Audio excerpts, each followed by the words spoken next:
this time. I don't know why it's this early in the morning, but whatever. Okay.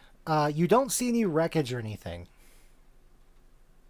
By the way, you just see Also a good sign. the water.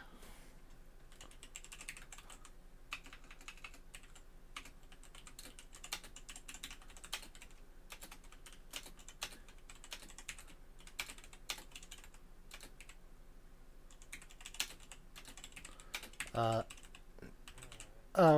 uh, Wrath, you send range up. Okay. You see on the deck on the roof of this inn, which you recall is shaped like a like a boat. So it's an old sailor's wharf, which is like a dry dock, basically for a boat to sit in. And they have like connected this boat that's in permanent dry dock up to a kind of the building in front of it with like a walkway, and they've made an inn out of this old, looks like old caravel style boat with like three masts, and just the sort of dock buildings of the wharf have been sort of connected together into a single larger building that makes the inn. Uh, the whole like performance shtick, you realize as you kind of stay the night, is like part of the inn's shtick for when there's more travel through the town. Basically, the idea is that spend a night on a pirate ship sort of vibe. You see several of the workers are loading, or were loading, the deck cannons of the boat. They're now like hauling them away from the portholes and like stowing them under these little sheds, like to protect them from the weather. So they're dragging them back across the deck away from the railing. You see one guy is like packing up these boxes of slow match.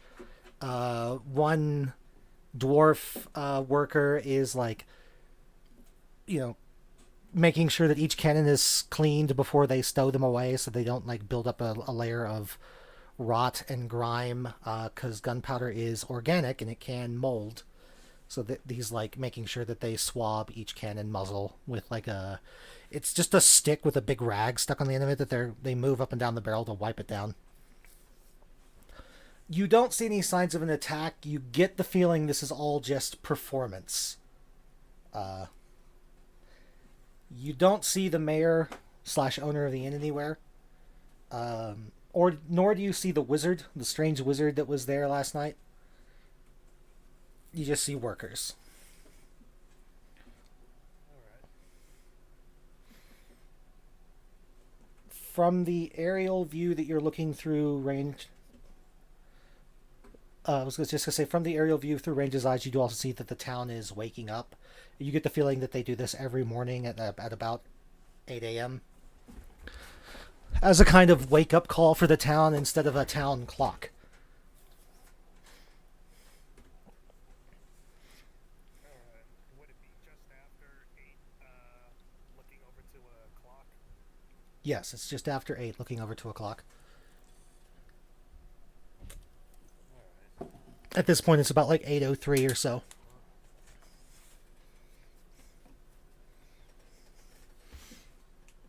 right. Time to get up and find something to do. Zalith, give me a perception. Actually, both you and Wrath using Range's perception. Give me another perception check as you guys turn to go back to what you're doing, as you've said. Oh, okay, nothing's wrong.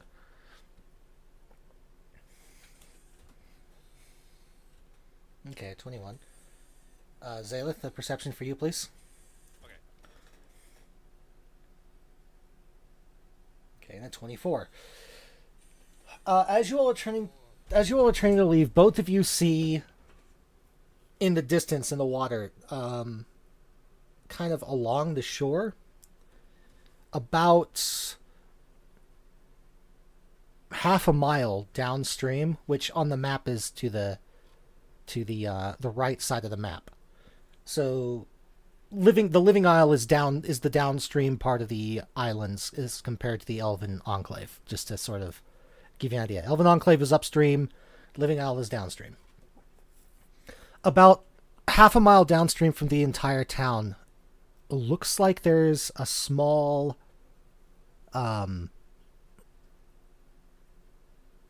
like cove sort of area, and you see like this lazy column of smoke coming up from like a campfire.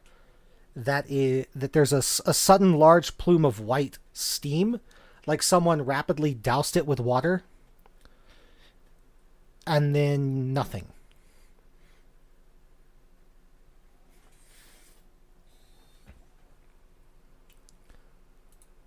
Almost like someone reacted. Well, what I mean is like there's a huge burst of steam. Like all the heat from the fire was snuffed at once. So you see that cloud of steam roll up into the air. But once it dissipates, there's no additional smoke coming from the fire. Like someone doused the fire with a huge amount of water all at once to put the fire out as quickly as possible.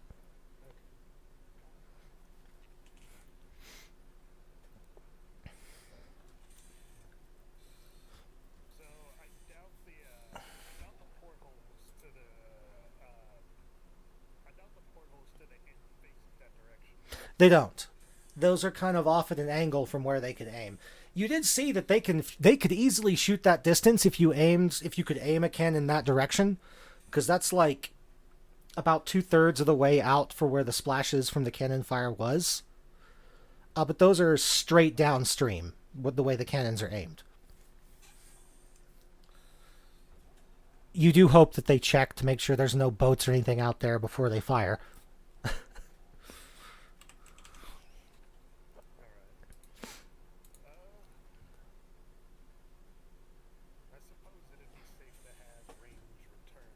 Okay.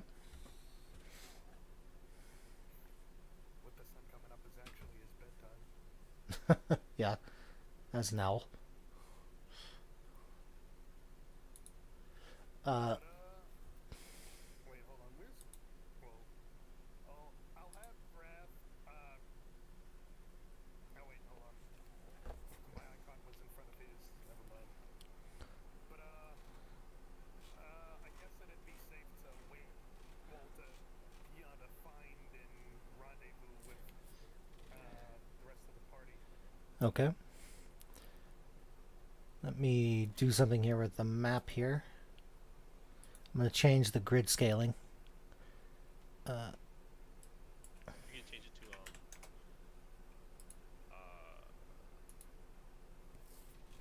mini squares. Yeah, that's what I'm going to do. I'm going to split the squares into fourths. And I'm going to kind of put your tokens on the map so you guys can like show each other where about in town you are, just to keep track of where. The town scale is not feet. It's just a general, like, the town's about 2 or 3 miles across. So these are just general, like, relative position sort of tracking at this point. Okay. So I'm just going to throw all of you sort of... Oh, we're in the lighting layer. Or I'm in the lighting layer. That's not helpful to anybody. Okay, there's Ume. I'm going to throw Hagash on here. I know May's not here, but we're going to throw Marzana on here just so their token is there for when next they are here. Wait, Sylvana is not there. We're not going to throw Sylvana on. That's Ume again. I don't need to do that either.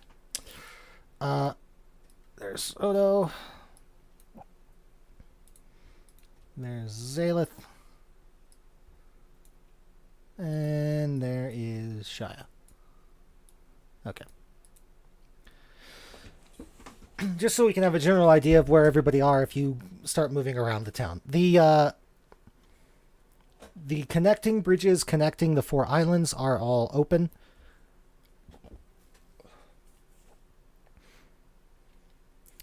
and you can move around town as you please.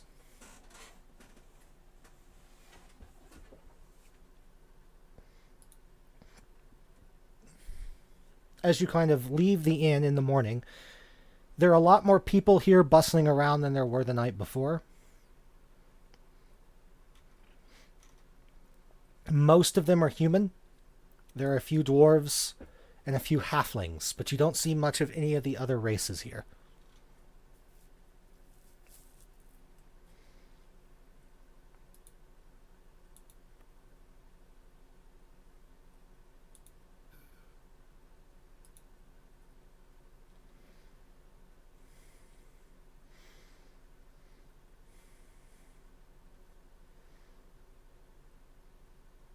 Hello? Yeah? What do you need? Sorry.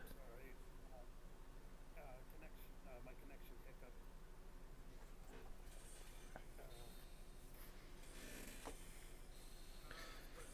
Say after most of them are human? Most of them are human. There are some dwarves and some halflings, and you don't see, at least in this part of the town, you don't see any instances of the other races. Alright. So, from yesterday? From yesterday and today, as you're exiting the inn, you can see people milling around, sort of doing their morning routines. You know, emptying their chamber pots from the night before, sweeping in front of their houses to get debris away from their front door. You see a dwarf delivering bottles of what you assume is milk to various houses.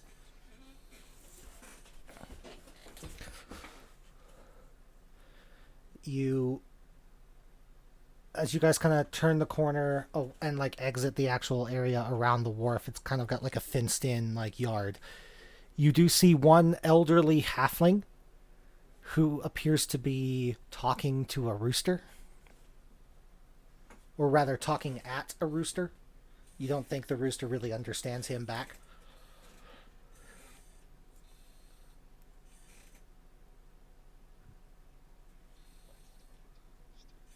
Do you wish to go approach him and see if you can figure that out?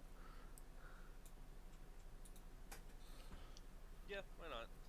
Okay. You approach him and you hear him going, "Come on, Mortimer. You don't want to be outdone by a bunch of cannons. You've got to crow, mate. You've got to crow." The rooster just goes, bark, bark, bark, bark, bark, bark, bark, and is just kind of walking around in front of him, pecking at the ground. Actually, wait, Crow. Is he trying to get the rooster? He's trying to get the rooster to crow in the morning, like with the sunrise. I, for some reason, thought that was another word for that.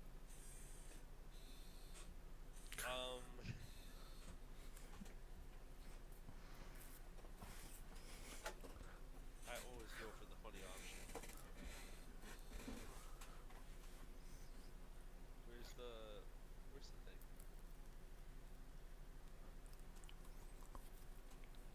Oh wait, go ahead. Sorry, no, is this it?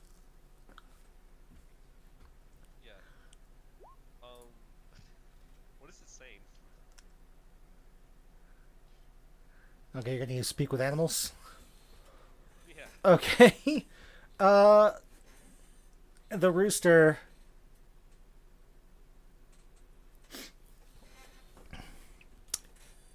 You're just listening in, you're not like talking to the rooster. I'm not saying anything. Okay. I want to see what the rooster's saying.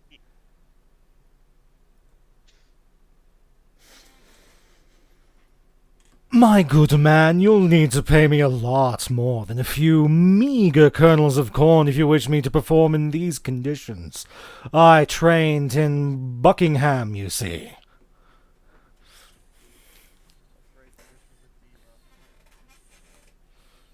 And how much exactly?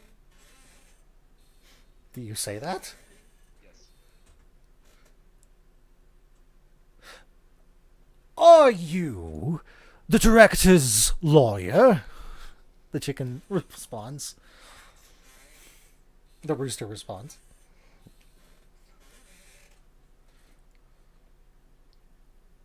More of an interpreter. Well, if he can't speak the language of thespians, he should not have hired a professional. But if you must know, my going cost is 14 corn kernels per hour, renewed each day at dawn.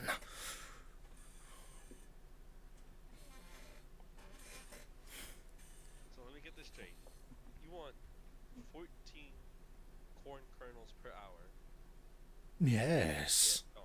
Yes. Now, would you prefer this be paid in installments on the hour or renewed on how many hours is a day in Chiron again? 27. Or would you prefer this to be paid in a 27 cycle? Which, if I'm not mistaken, 14 by 27. One second. I can't do quick math. No, my good lass. I don't require payment for every hour of the day, only the hours in which he wishes me to work, which is morning and dusk. That is 2 hours of pay. To be paid. Yes. To be paid on the hour before any work is performed. That is, I wish 14 kernels every morning and 14 kernels at dusk. Okay. Let me go ahead and translate this over to. I'll look over to the old man. So, your rooster here.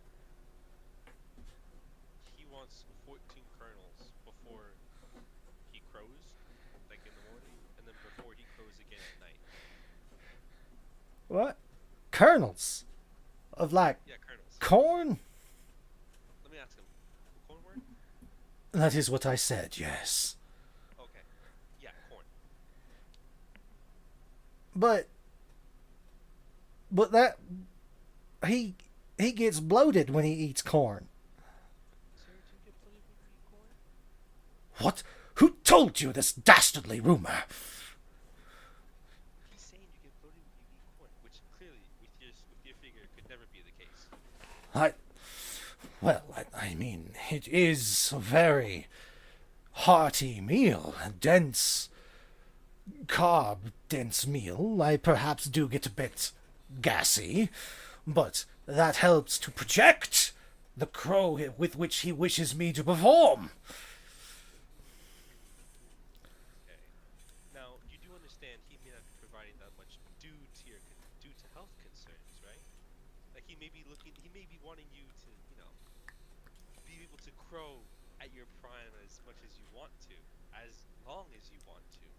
However, if you keep stressing yourself like that, you may not be able to crow for as long as you might, if you will. Give me a persuasion check. Or animal handling.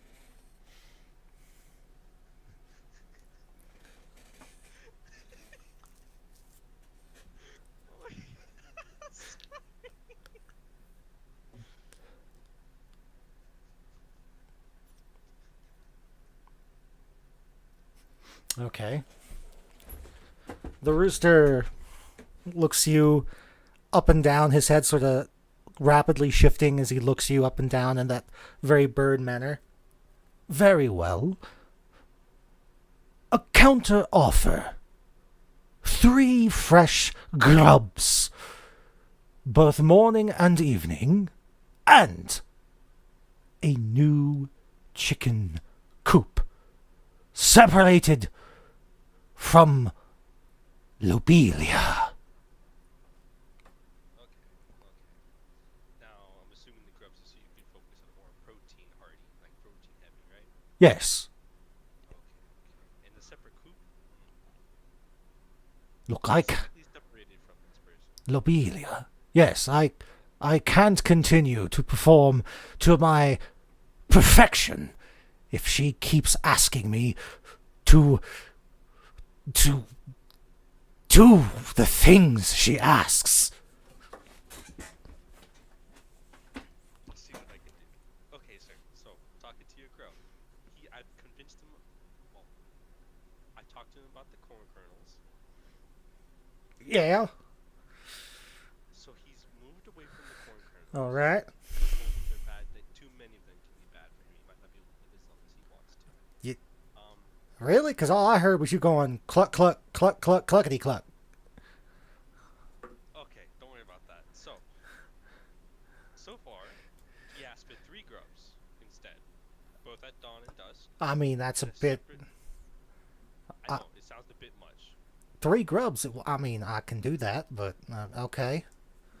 And a separate coop Mm-hmm. from Lubelia. From he don't like lobelia? Sir, Zil leans in the whisper. Sir, I think she's asking him to perform some things that he's not comfortable with. What? But she's my egg laying hen. Like the only thing she could be asking him for is to do his duty as a rooster.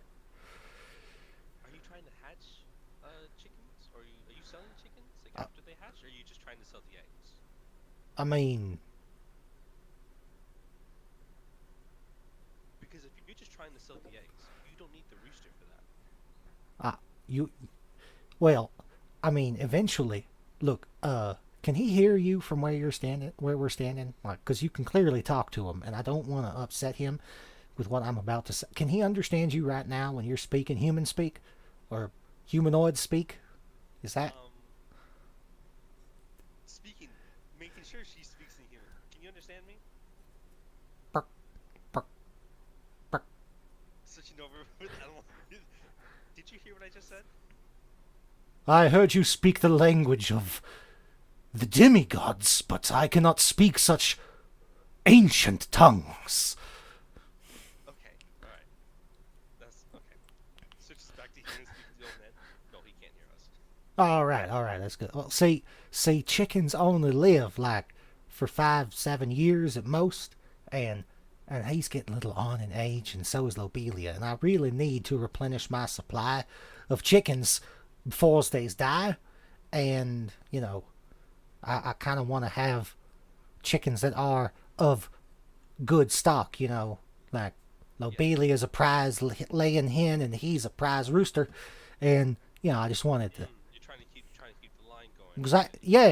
Yeah, that's exactly it. I'm just trying. And how long have you been going with that? How long have I been trying to get him to breed? Yeah, About a year. about a year. About a year. Haven't been success. No, he's like the most unexcited rooster when it comes to roostery duties that I have ever seen. So from what I heard, she keeps asking him to do disdainful things. Well, that she's put him out of his prime. she's probably asking him to, insert tab A into slot B.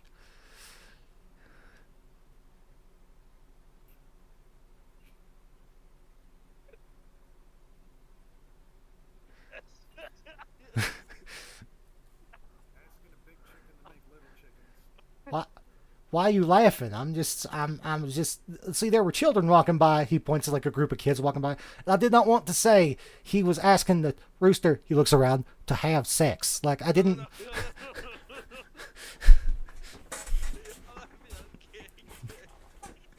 Not anymore, you're not.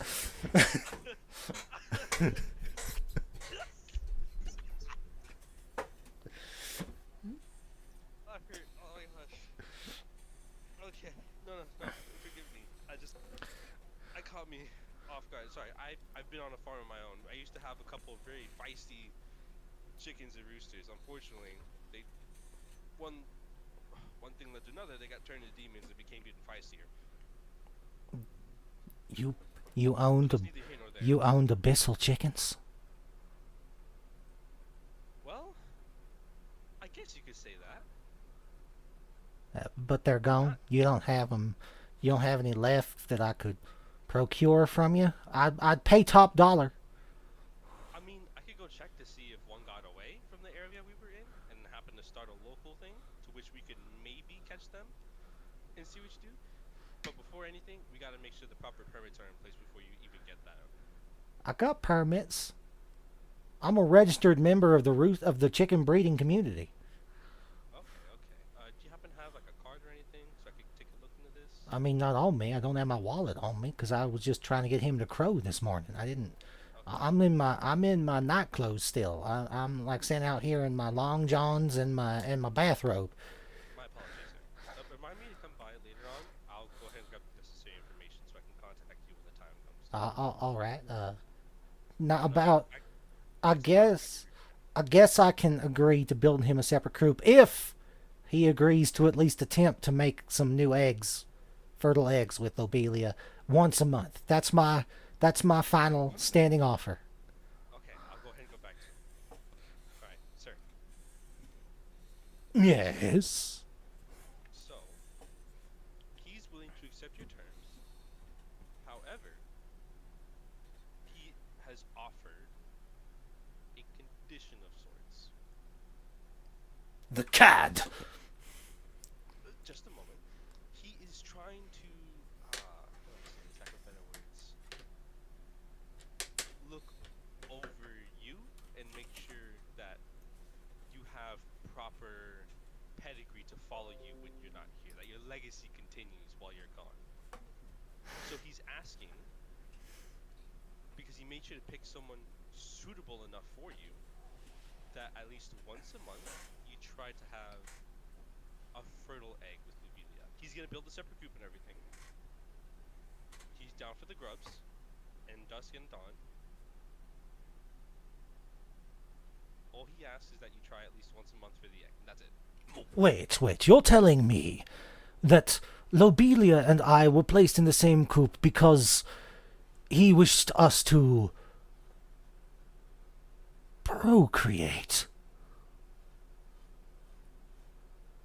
To extend and make sure your bloodline and pedigree would go far. Yes, that is what he has been doing. He's been doing it for what he believes is the But better. no, no. That's not important to the question. My question is, he was the one who decided that Lobelia and I were to be in the same coop, not Lobelia herself. She may have decided. Let me ask him. Hey, did Lobelia decide? What? Did your prize hen? Was she interested in that rooster over there? I He's asking. That's why. I suppose she was interested, but I don't. But what do you mean by decide? Like decide what? Like, okay, so he's asking if you were the one that decided to put them together, or if the chick of Lobelia what's her name, the prize hen was the one who decided that they would raise the family. Like, are you asking if like I saw her approaching him and decided to put her in the coop, or if I put her in the coop first? Yeah, if you saw her approaching him, or you just put them together. Lobelia's lazy. She wouldn't have done anything on her own. I put her in there first and was hoping that something would happen. Okay. This may or may not be an issue. What do I have to roll to get a mood on this chicken, on this rooster? See what answer he's kind of hoping isn't the right one. Give me an insight check.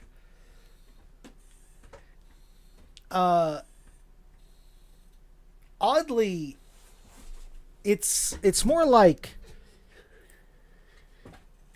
he's trying to suss out whether Lobelia did this on her own or whether the farmer was involved. And you can't really get a grip on what that means to the chicken because your chickens were much more down to earth when you spoke to them. They were not full of themselves like this, so you have no idea.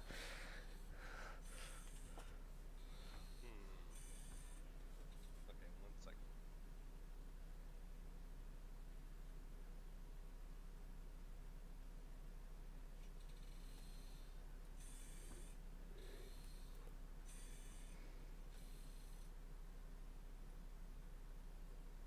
Okay.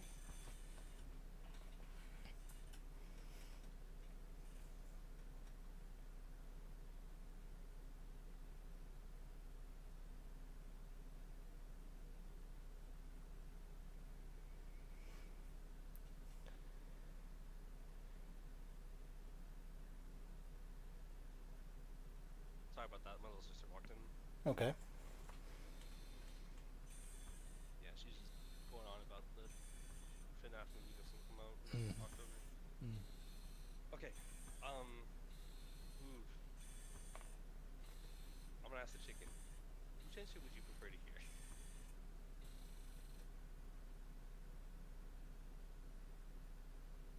Well, that depends on whether or not the farmer, master farmer, did indeed procure Lobelia himself.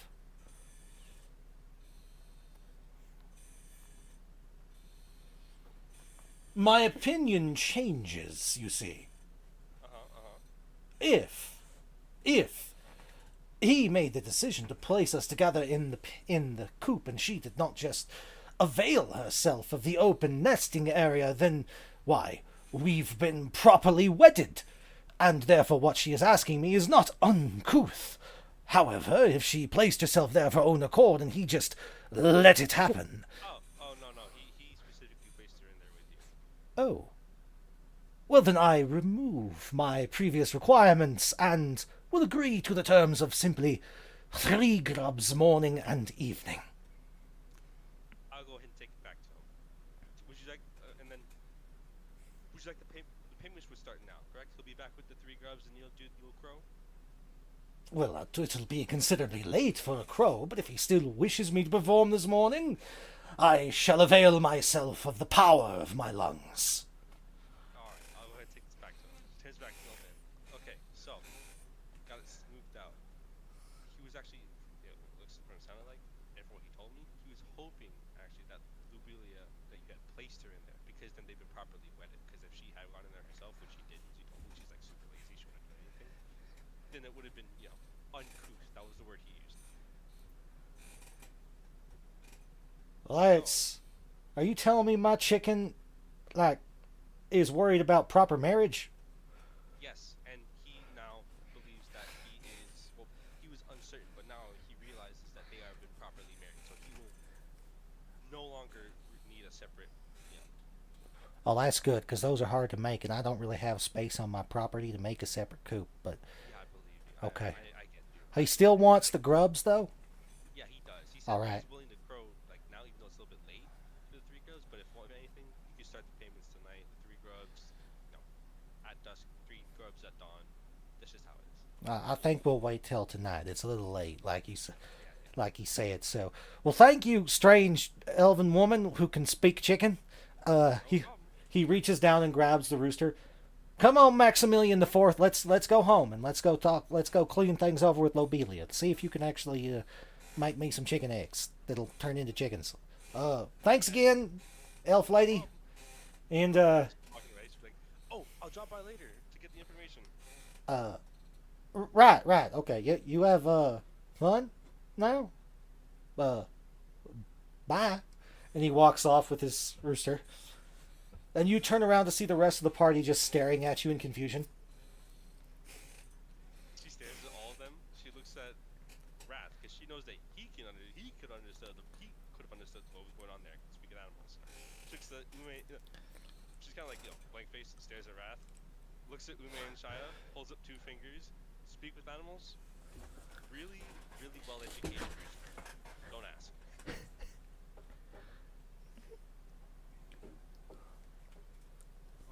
I'd be impressed if he knew what town he was in.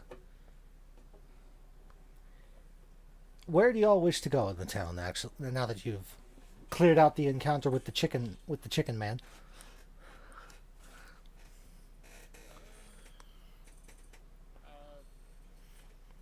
Can we get a refresher of what's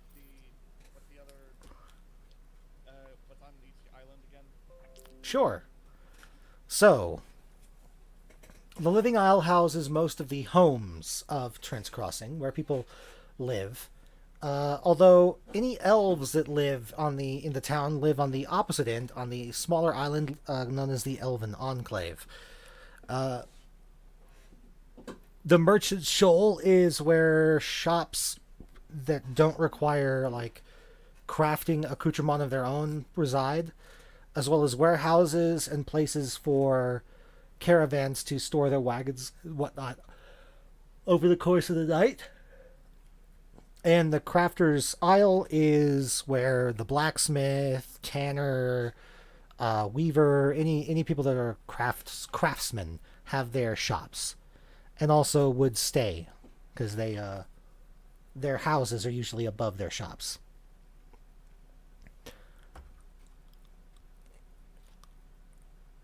Alright, so now that I'm no longer having connection issues, like, can we tell, can we, so for the newcomers that arrived over the course of yesterday, Uh huh. could you tell, like, is it possible to tell at a glance if they were from up north or down south? Well, the Caravaneers generally wear the like a uniform pin, something that kind of marks them as a member of whatever caravan they are in. And from what you heard, the gate going north has been closed for about a week. So, you were the last caravan to come up from the south. So you pretty easily recognize anybody that was in your caravan because you've been traveling with them for about 10 days now. You know what their little badge looks like. You would be able to recognize basically that a person is in a particular caravan, and as you walk around, you sort of able to make a mental note of the different caravan symbols you see. Whether or not they came from the north or the south, you'd have to guess because the caravans move back and forth continuously when they have the chance. So just because a caravan came from the north this time doesn't mean like the people in it are from the northern climes originally. It could have been a caravan that went north and was coming back south towards Stormhaven. That was on its return journey, basically. Talking to them could get you that information. If you see somebody from a caravan that's not the one you were with, you could talk to them and get more information.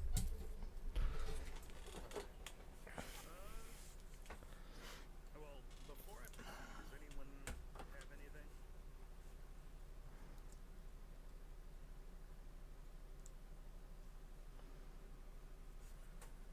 Or did everyone step out?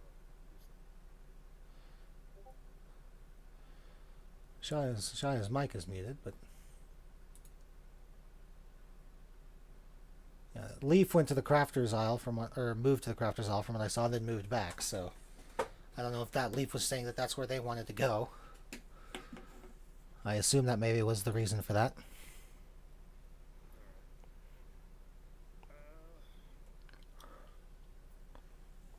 So, I take it the Caravaneers that arrived are in the Merchant Shoal milling about. Yes, they would be in Merchant Shoal. Alright. I'll head there and start asking around if any caravans have been north, well, that have been north in recent memory. Okay. Rav's goal is to find out how long have the Slot have been terrorizing the north. All right. I suppose, and if anyone else has anything, you can do that in the background until they get something. Okay. Give me, just so I can see how long it would take you, give me I'll say either a survival or a history check. Your choice.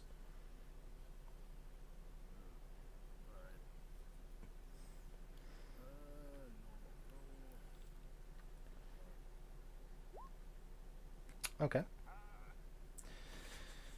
right. Meanwhile, it'll take you a little bit to find somebody, but you know where to go in like general terms. So it's just a matter of finding the right people to talk to. Meanwhile, Ume, what are you doing going up to Crafter's Isle?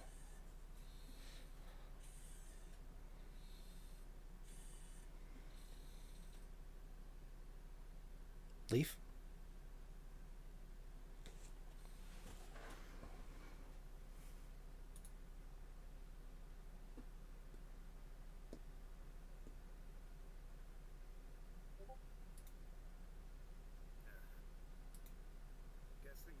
I'm guessing connection issues?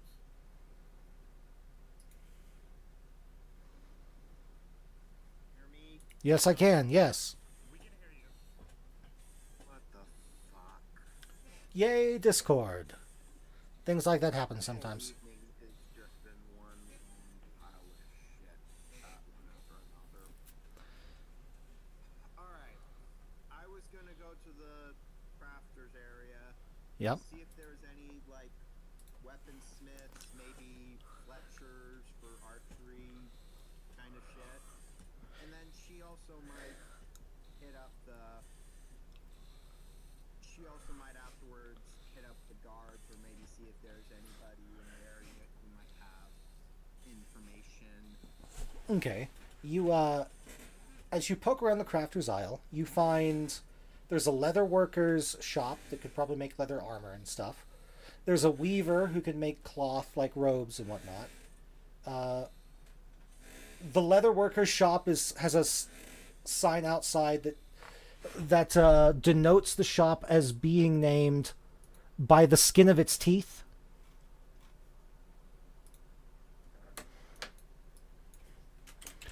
Nice name. The picture is of a lion, like that is being skinned by a lion's tooth, kind of reminiscent of the story of Hercules and the Nemean lion.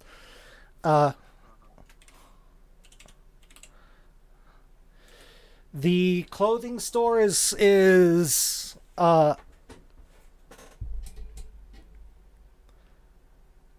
its sign says "Living on a Thread."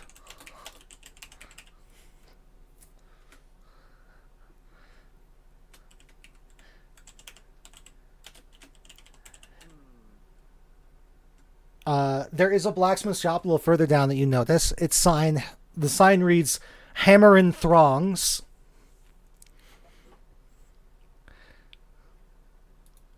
Throng is in like group of people. Right. And there's an image of like 5 dwarves with hammers all hitting one anvil.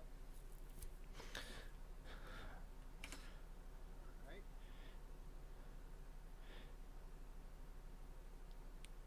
And there is a shop that looks like an alchemist shop of some kind. That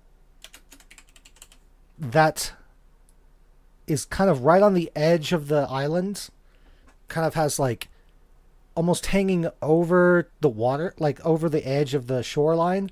And its sign outside says "Smokes on the Water." Oh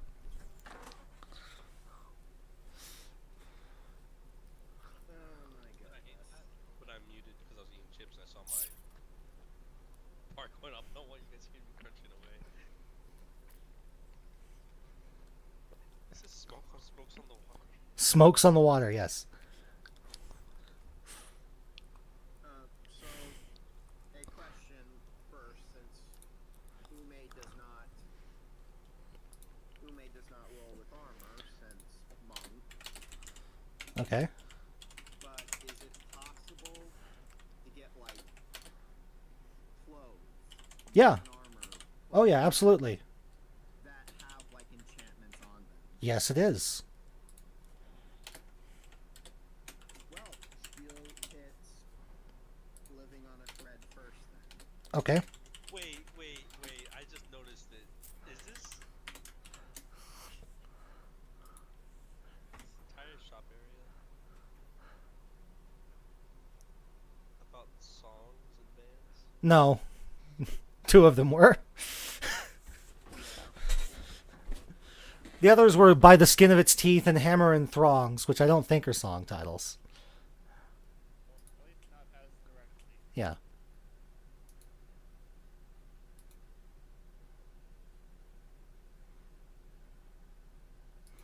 There we are. So you're going to Living on the Thread? Yeah, see if there's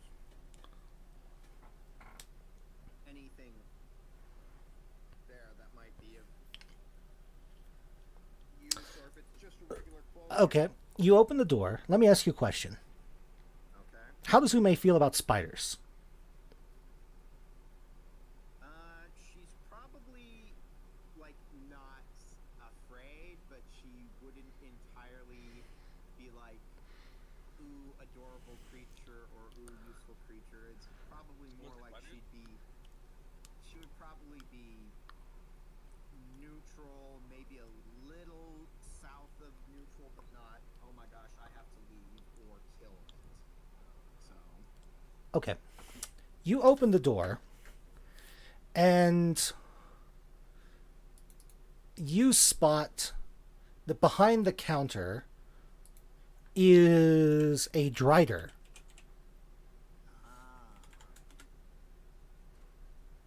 Wearing if this was me, I would be out that door in a fucking second. so it's a Drider. They're wearing like very nice, like fancy made like robes that cover not just their humanoid part of their body, but they've been tailored to also cover like the spider portions of their body in a tasteful manner. And there are racks and racks of very well made clothing. But you also note that there are these large, like, tarantulas looking spiders, like all over the shop. Definitely would be out the door if it was actually me.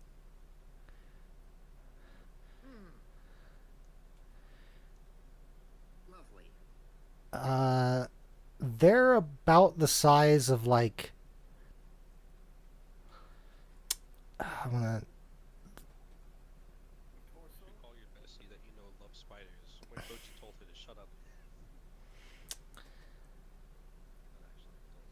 actually. they're as big as your hand. Like the body of the spider is almost as big as your hand. If you Sorry? the body of the spider is as big as Ume's hand. If you don't know what I'm talking about, they're essentially Goliath bird eaters spiders. No, I do. You said the body, So not the abdomen, including the legs. Not including the legs.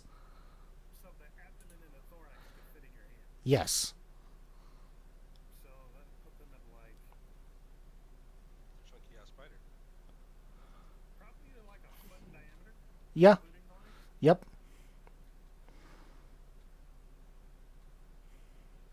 Yeah. That's about the size we're looking at. They're very, very big. Their fangs are probably as big as 2 fingers.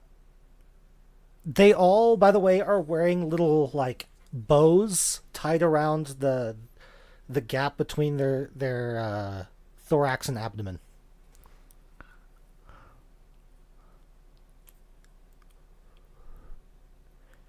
The Drider turns to you, Ume,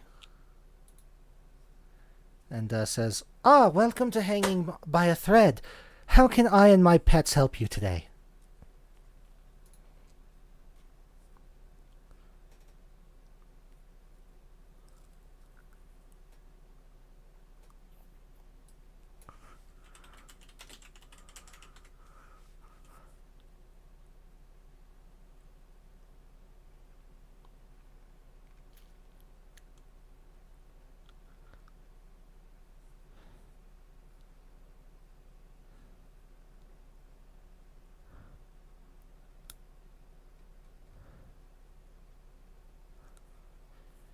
So what do you tell her, Ume? I'm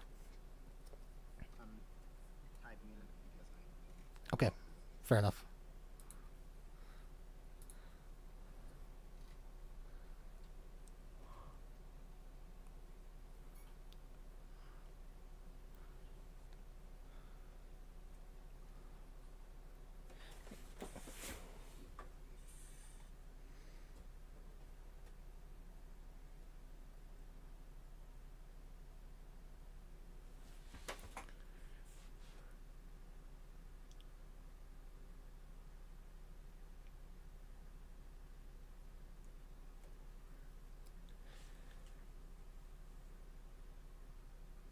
I am a purveyor of both mundane and magical clothing. Is there something in particular you're interested in?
She sort of looks you over.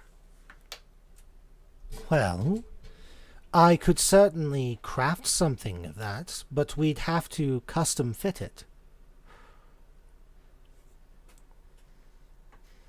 Would you be okay with staying here for a bit while we get a custom measurement?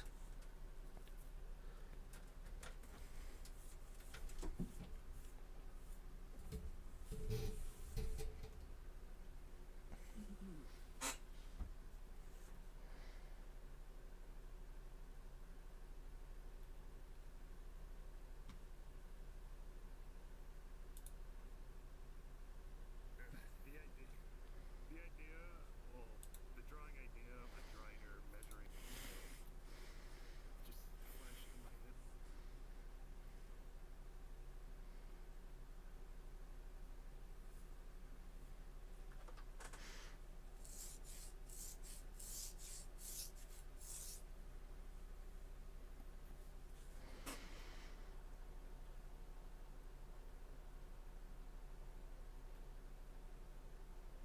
Well, at the simplest, I could enchant it. A piece of clothing with a basic armor defense enchantment, which would cost about 500 gold, all told.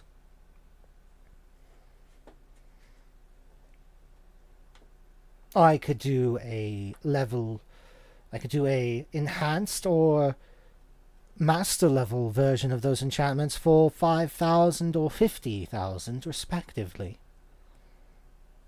She's basically telling you the costs for basically enchanting the robes with a +1, +2, or +3 armor enchantment. Gotcha. And there's also the defense enchantment, which the bracers of defense enchantment, which is more a shield defense. It would also be 500 and would be applied specifically to braces or some other arm covering. A bracers gives you a +2 bonus to your AC and basically counts as having a shield equipped. And would they work for my armored gauntlets?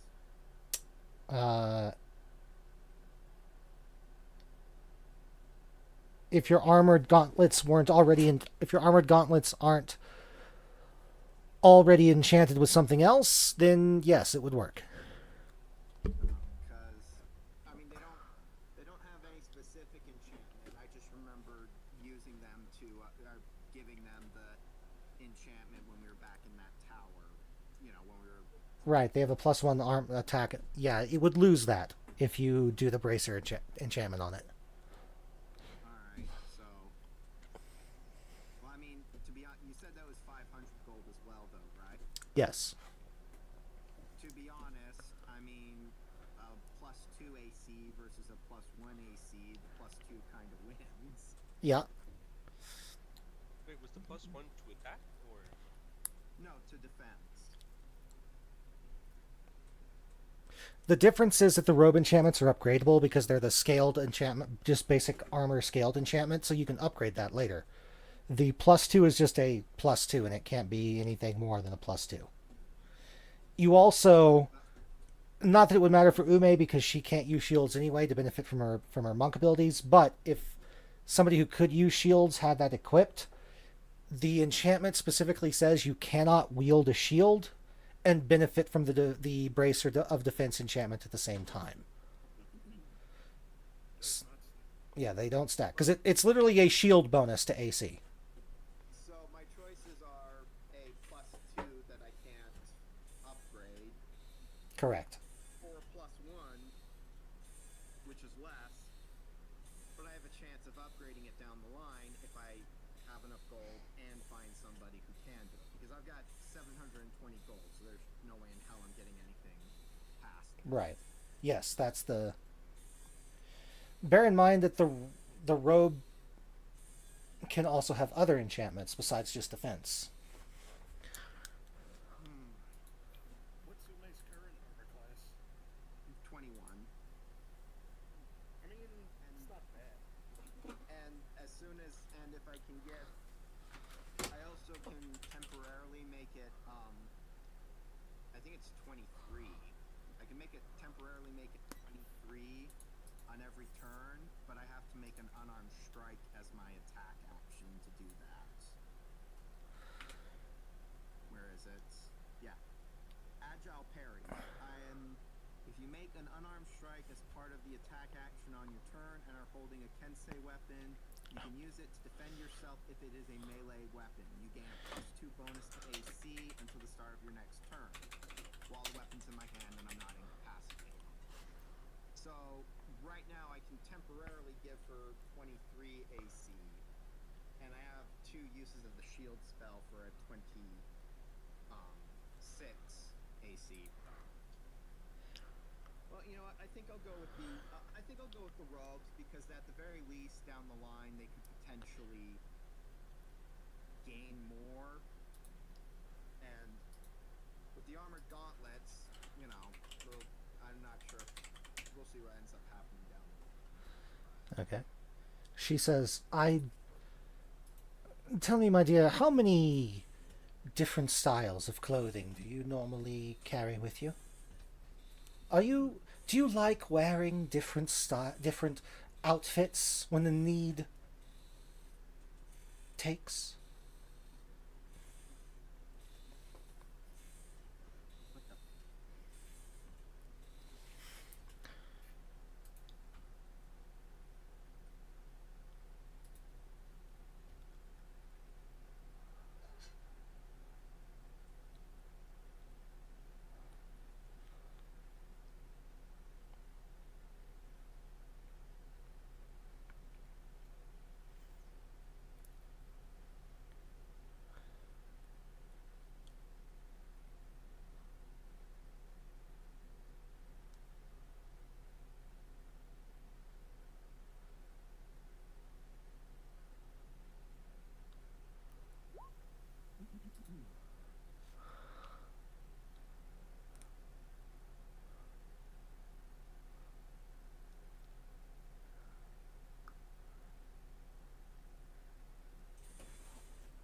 Why, this is an Eberoni kimono. Would you be interested, dear, in shift weave? A clothing that, in addition to the defense enchantment, can be enchanted to change its form between up to 5 different styles.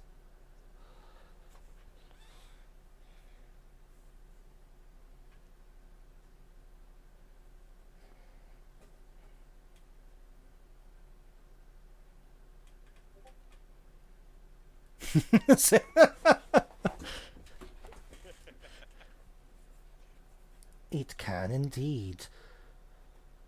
It would cost another 50 gold on top of whatever other enchantments I'm placing, and we would need to design all 5 outfits for you. So you'd be here a bit longer. But if you're interested, I can certainly do it for you. And any of your friends if you pass the word on.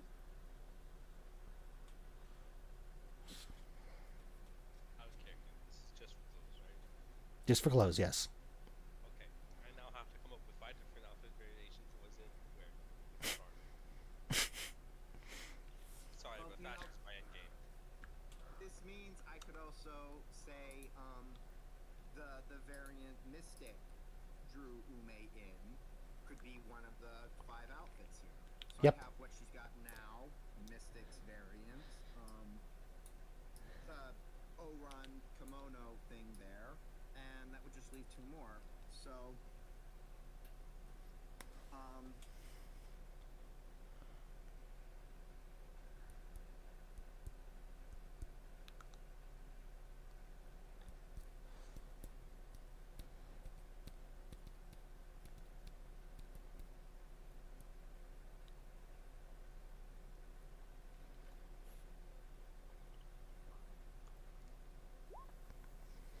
So yeah, I mean that sounds quite nice actually.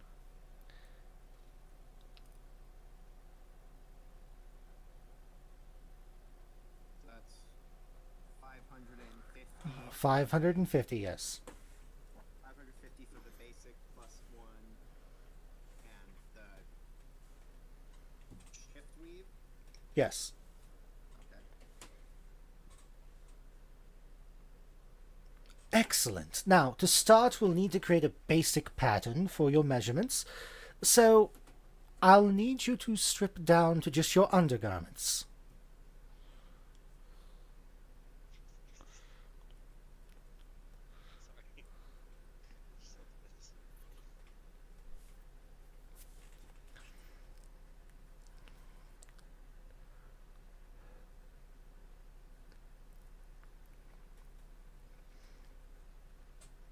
Sorry. Okay. And I need to figure out. That would be 150, so 170. Yep. That's how Okay. much gold I've got left. Okay, as soon as you... By the way, does anyone... Has anyone kind of gone in the same direction as Ume, by the way? Yes. Okay. Zaylith, Of course. you are a few minutes behind Ume. So Ume, you have stripped down, and you are. She kind of motions you to go stand over on a little platform that's clearly like a tailor's like measuring platform, and you, I assume, go over there and kind of stand on it awkwardly. Yeah. Stand up straight, arms out. She kind of motions for you to do like a T-pose sort of pose.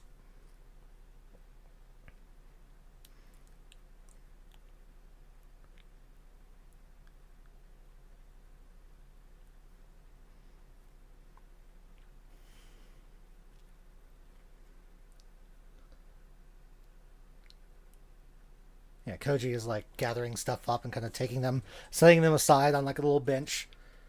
Zaylith, you walk in at about this time. Ume is facing away from the door, so she doesn't see you walk in. And you see this Drider, which you are much more used to than anybody else because you're a drow elf from the dark side of the planet. A Drider's a common sight over there. Not as much over here, you've noticed, but... And just as that thought crosses your mind, you hear her go, "Girls, if you would," and then you see Ume swarmed with these giant spiders. Well, first off, she sees Ume and she goes, "Damn!" And then she sees the spiders and she goes, "What? Oh, it's just one of those. Okay." And proceeds to launch around as if this is a regular day occurs. So, Ume, In the mind link to Ume, she's like, "I did not know you were packing so much back there. Keep training. Matter of fact, take me out for some of these training." Ume, you are suddenly swarmed by about 24 of these giant spiders. And you have a moment of terror until you realize that they are like laying silk on you in the rough pattern of like kind of a form-fitting bodysuit. They are literally weaving a form perfectly shaped to your body around you.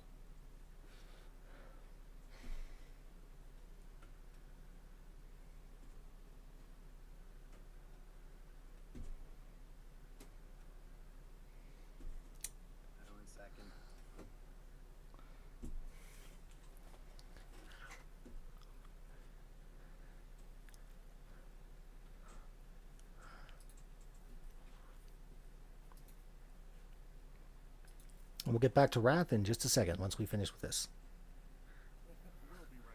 Yeah. It takes about 10 minutes for them to form the suit entirely. That the Drider then walks over and kind of cuts a slit along the back to let you climb out, get out of it. She then sort of takes it over to like a separate stand and basically sews it shut really quickly and stuffs it full of kind of dense stuffing to basically make a mannequin to shape clothes on that is the exact dimensions of Ume.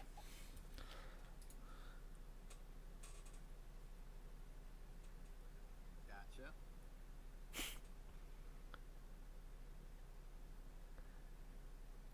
Okay. Me. Would I still need, would Ume at this point be able to get dressed again? Yes, you'll be able to get dressed again at this point. Okay, so I'll type something out if you're going to somebody else. I am. Okay. So Wrath, you wander around for a bit in Merchant Shoal. You immediately recognize members of the caravan you came with, who sort of greet you.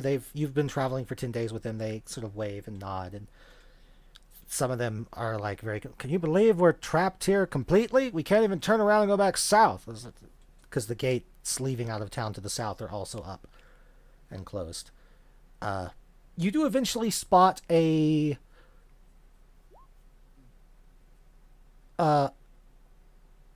satyr.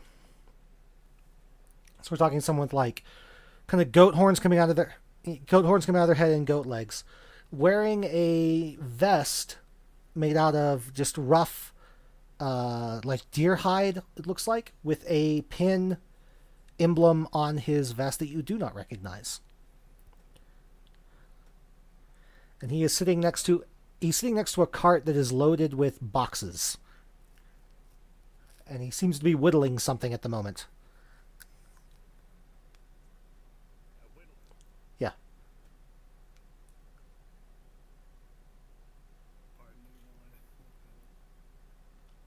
What whittling is? It's it's carving a small object out of wood with like a knife.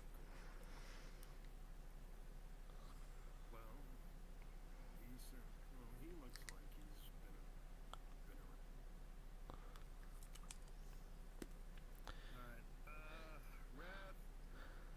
Alright, Wrath walks up to him. Before he's like within 5 feet, he waves to get his attention. He sort of looks up from where he's whittling. Well, you're new around town. What do you want? What do you want from old Willem? I'm taking you been around the block as far as up north. Anyway. Once or twice. 3 times, if you're lucky. Willem Stern's been many a place. Well, word through the grapevine is North Road is shut down on account of the monsters running amok. Know anything about that? I've heard a rumor or two. Was lucky nothing attacked my caravan. But then again, it might have been that I was empty on the way back. He taps the boxes. Just a bunch of empty containers. Nothing worth stealing. Unless you want to steal air. In which case, well, you're a lot better off just swinging the net in the open. Was that an actual wine bottle or something? No, I accidentally tapped the pin I have in my hand against the microphone. Well, that sounded just like an uncorking. Hmm. But alright.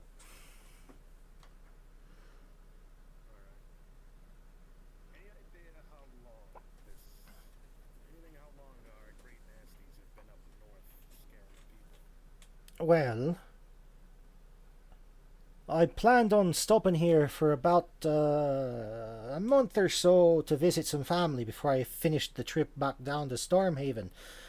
And they closed the gate north about a 10-day ago, more or less.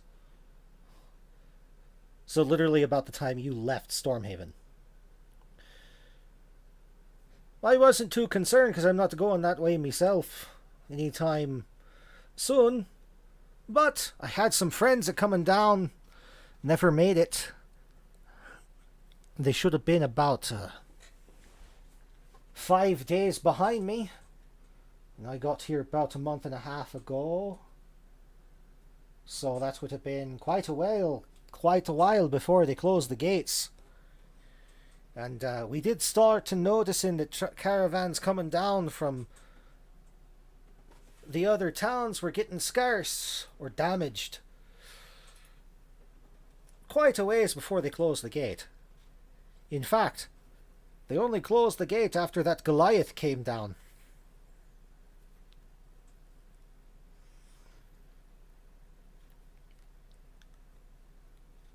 Anything interesting you managed to get out of it? He didn't talk to no one. Though I heard he talked to somebody last night.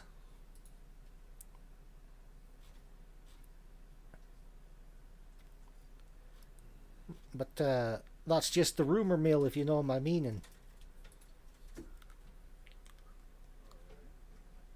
So,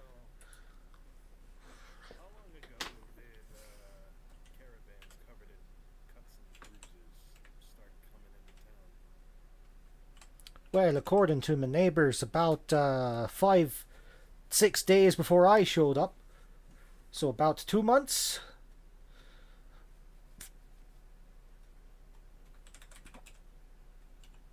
And nothing new from up top, I'm guessing. What do you mean from up top? From up north or? Up north. Just the usual. The caravanners that were injured didn't say much.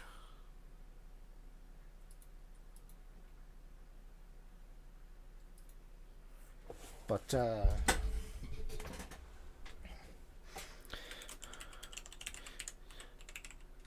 they were all scared.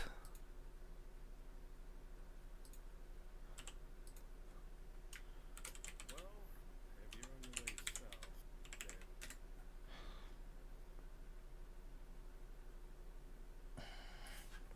Well, I was, but they closed the southern gate. So now I'm stuck here. stuck here with our illustrious mayor. Oh, don't be so hard on the old mayor. Well, the acting mayor. Aye, acting mayor.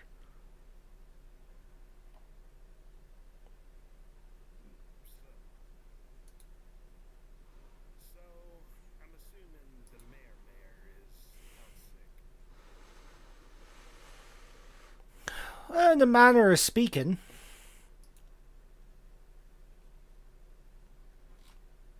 Willing to share anything about that?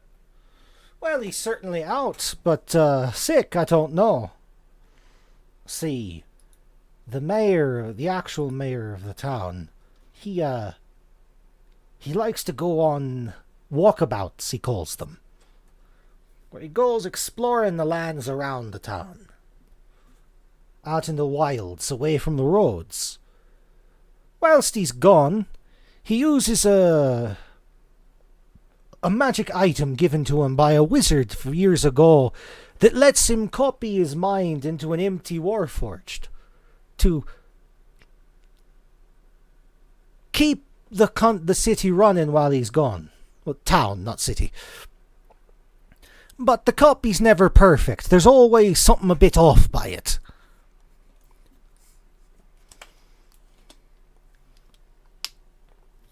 Looking really wishy-washy at the moment.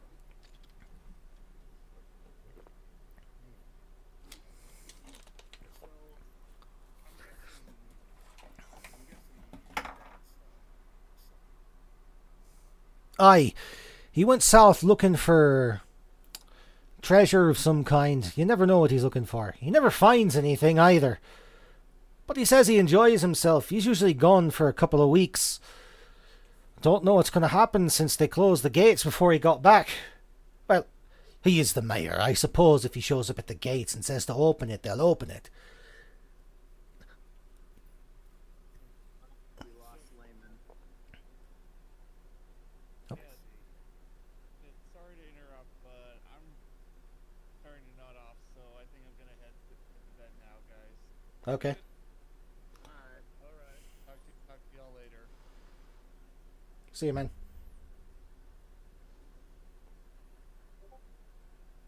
So I'm guessing he has as much of a taste for adventure as his bionic copy.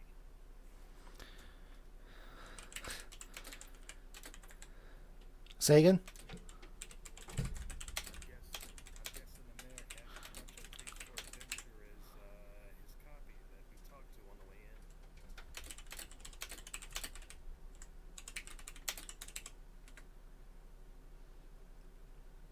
Aye.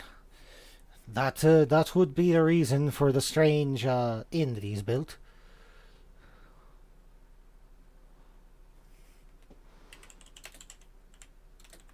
Well, hopefully, if the military can come down soon, me and my buddies can head up and take care of this thing ourselves. Well, if you're adventurers, I'm sure he'll open the gates for you special if you're gonna go hunt down the problem. You just trust old William Stern.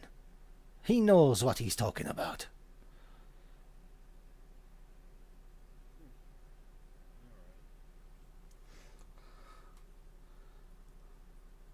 Well, nice talking to you, Will. I prefer Bill.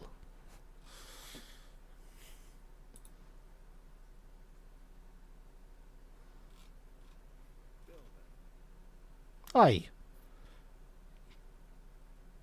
Tell you what. I got a little something for you. My boxes aren't entirely empty. Got a secret stash. He reaches, like, under the wagon and pops open a hidden compartment. And hands you a small bag.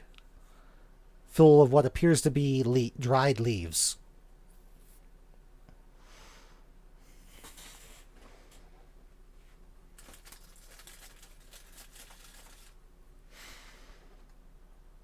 If you've got a pipe, it'll help you calm down at the end of a rough day.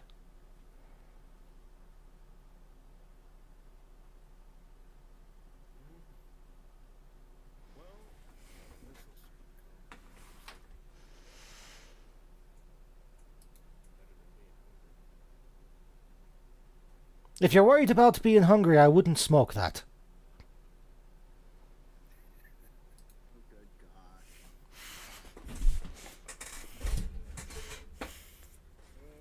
shit.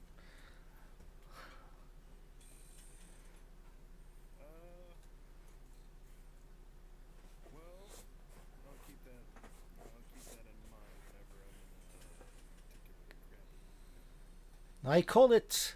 Well, you don't need to know what I call it. Anyway, you have a good day, you Goliath lad.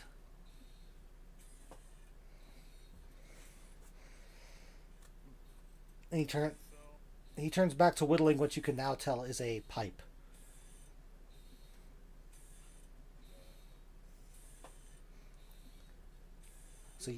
So you met Bill, the goat man, last name Stern, which is a synonym for gruff. Bill the goat gruff. Okay. Billy Goat Gruff, as in like Yes, as in Billy Goat Gruff.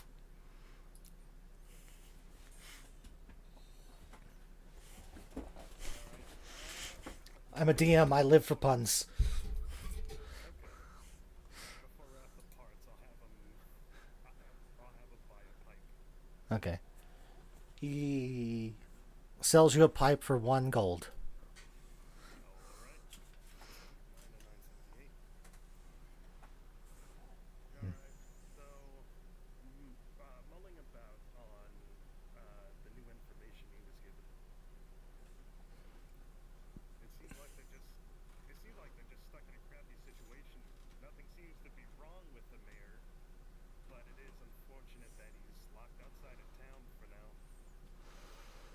Well, it's been longer than normal, and you get the feeling that the implication that since the copy's not perfect, that maybe, Something stupid happened. well, you kind of get the feeling that the design, whatever this is, was not designed to function for this long, and it may be malfunctioning as time goes on. Gotcha.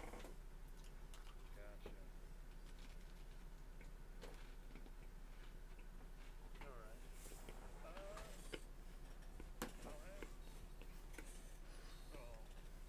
I'll have Raph head back and head up to the crafter's aisle. We can probably say he sniffs out Zayla Damume at hanging by a thread. Okay. So as you cross the bridge that connects Merchant Shoal to Crafter's Isle, you pass a guard who is carrying a large bucket full of nails.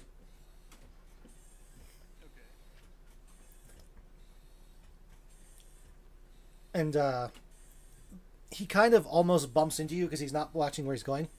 He looks up. Oh, sorry, gotta get this back to the mayor's place. He said it was very important we get as many nails as we can. And he continues to walk on his. He continues to walk on his way. He doesn't stop to talk to you. He just sort of.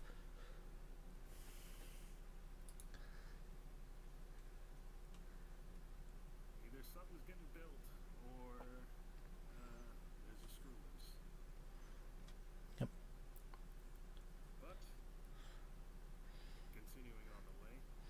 Okay. You since you're coming up from that road to the south, you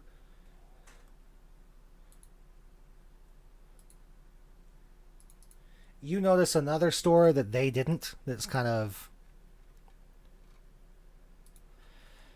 like since they were coming from a different angle in, you spot a store that they didn't spot. The general goods store in town. Anything that sticks out about it? The sign in front of it says generally specific.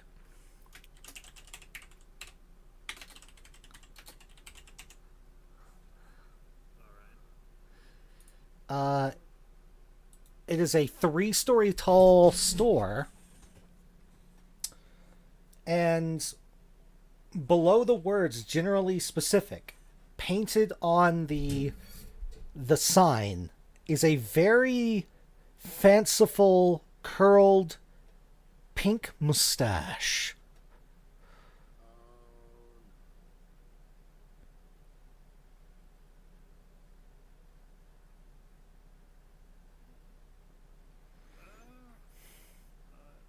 Okay, well, since Raph had run out of provisions, I'll have him head in to buy some. Okay.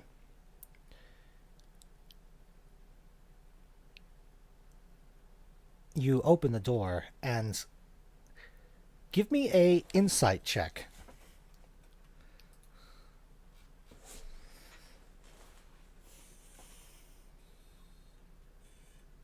You spot nothing out of the ordinary, as across from you there is this large counter, behind which is a well-dressed man with a dull pink afro and a very fanciful pink mustache. Yes, hello. Welcome to Generally Specific.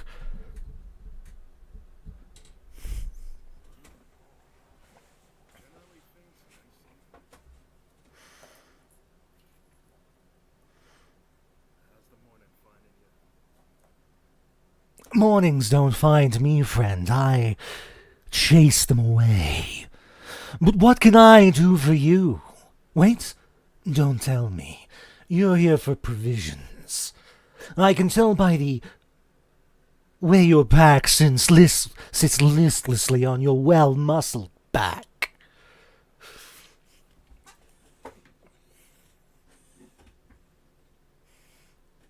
Well,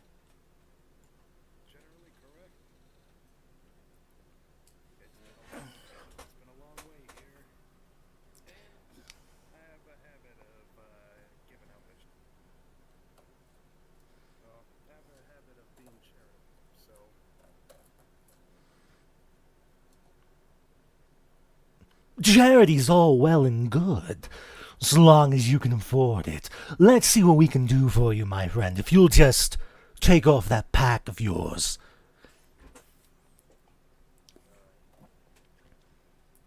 Okay. I imagine it's generally like just a rucksack Yeah. tied around the back of the horse. Okay. As you momentarily take your eyes off of him to like remove your rucksack, and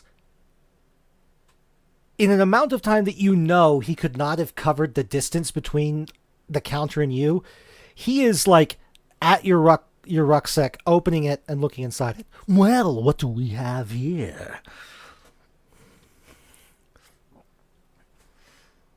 I imagine Odo's heart is big and powerful enough to be heard, like if you're standing close to it.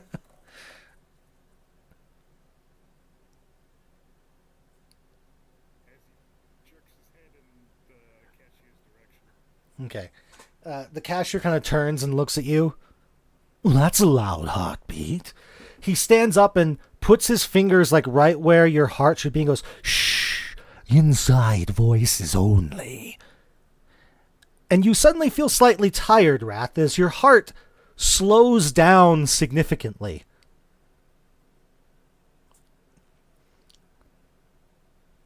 He feels a long, toothy yawn coming on.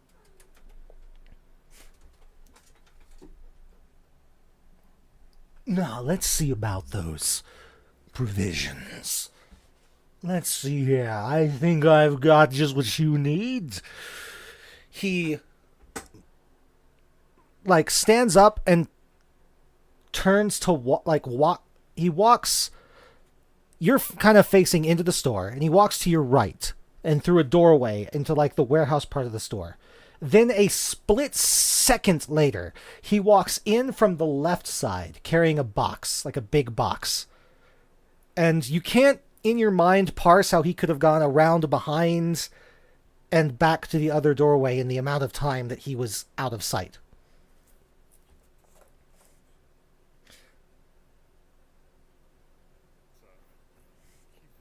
I'll have Otto frantically look between the past and hustle.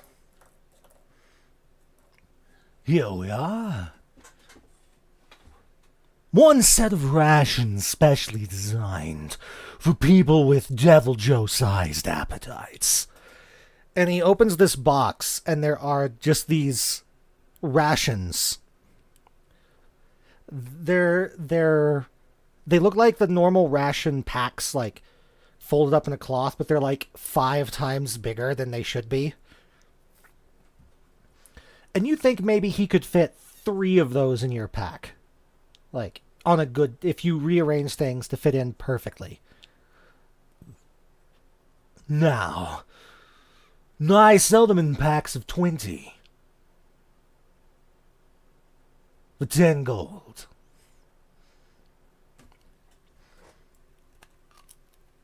10 gold per 20 pack? That's right, my overly muscular friend.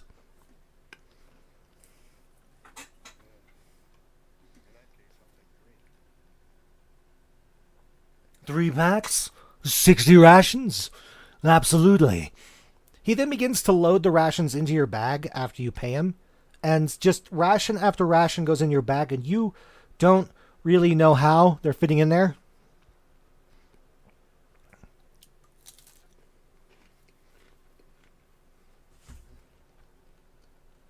I don't suppose you got anything on bags of holding. He looks up at you and stares you in the face for a long moment, like an uncomfortably long moment. Never had a use for them myself.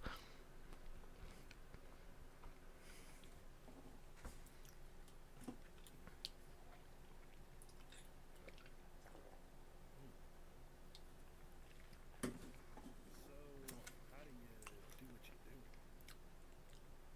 Well, I put one foot in front of the other and walk through the day just like anyone else, friend.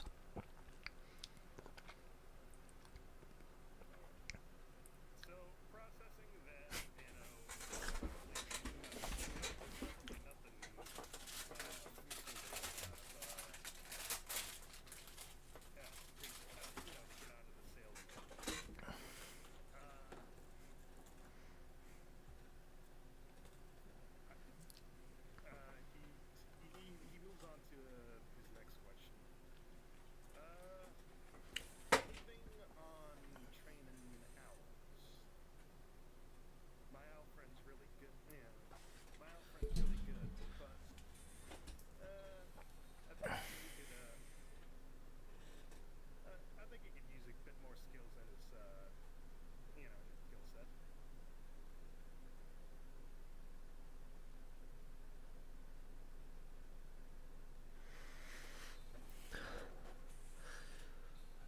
I'm afraid I don't have anything at this location.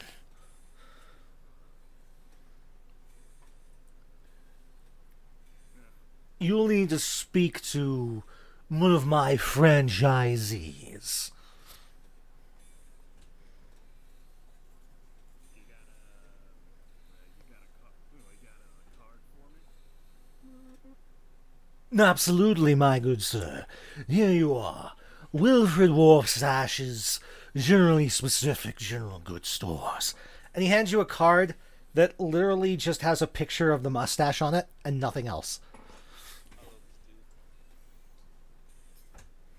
One of my favorite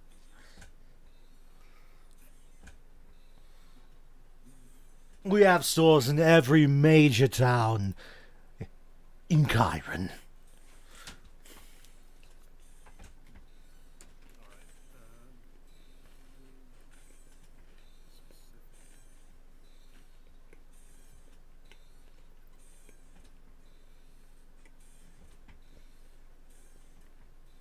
I'll take your word. Thanks a lot. Yeah, thanks a lot, my man. This will keep the voice in the back of my head at bay. Very good, sir. You have a pleasant afternoon. As you turn to leave, as you kind of exit the door, give me another insight check. Alright, see if I do better.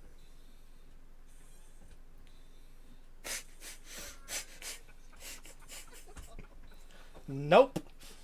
The game really wants you to roll a 6. You know what? Give me a perception check as well. Give me a perception check. Just to see. Okay.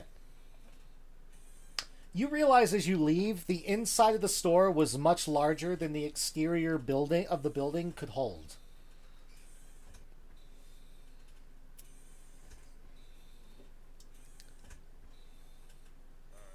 So, like, I'll have Raph do that thing where he sticks his head outside and then moves it right back inside to, like, line up how far away the ceiling is.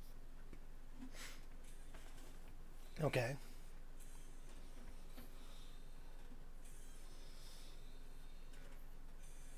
Like, since it's already a 3-story building, like,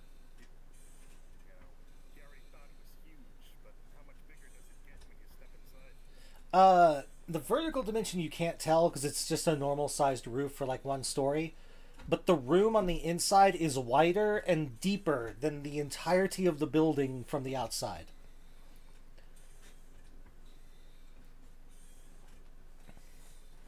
And that was just the front, like the front counter area of the building was larger than the space the exterior building could hold.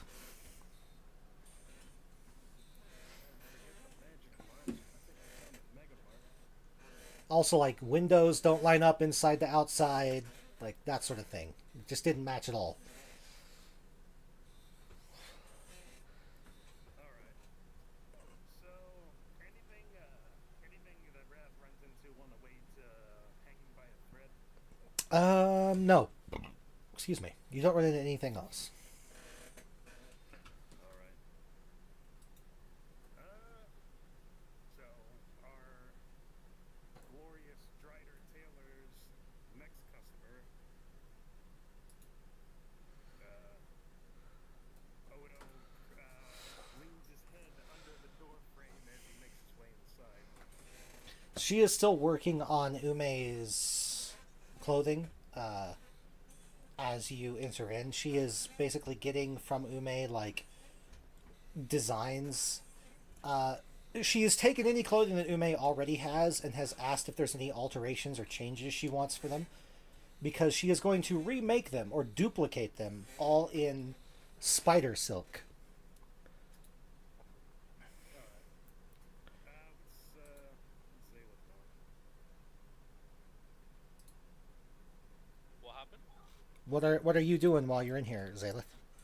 Oh, I'm just kind of perusing, shopping around, looking at, stuff that she's just kind of looking around.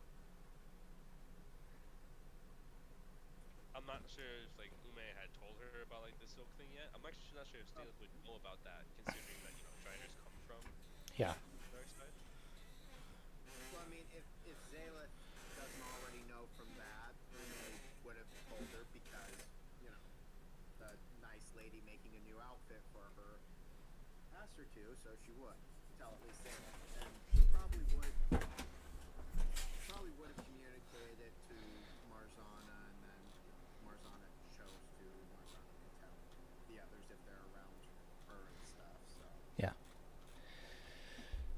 Odo would have been, at this point, probably the only one who didn't know about, because Ume doesn't have a way to communicate to him. You're right. So, seeing Ume is, busy with the tailor, I'll have Raph run down Zaelith and tell her about that gigantic megamart that was Fedor's bag. You say run down Zayla, makes me think that he's running, and she looks at him and he just kind of keeps running. Like, flattens her. And that has to be because of the really specific wordplay I have my players do. I always make quick fun of them, like, oh, do this, right? And they go, no, okay. Give Zaelith, as he explains this store to you, give me a perception check. Or not perception, give me an insight. Alright, Where's the store? Cognito has it? Yes. Hang on. Before anything.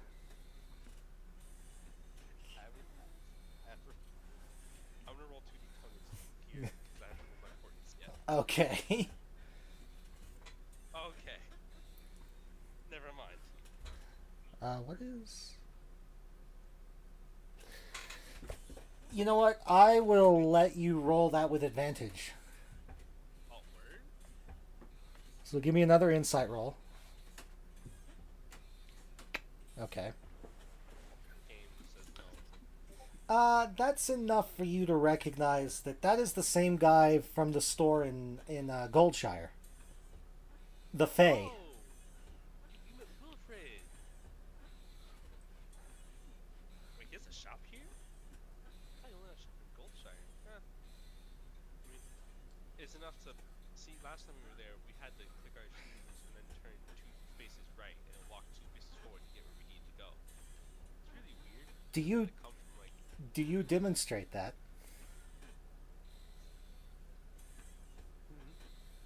I'm asked, does Zayla physically demonstrate the actions from the other store? Yes. It's like, look, we had to, like, turn right and then walk 2 spaces and then turn right again.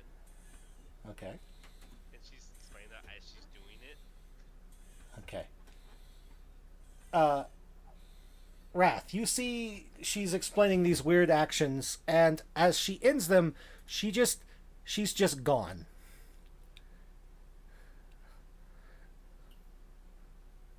Like, she takes a step at the end of that action and is just gone completely.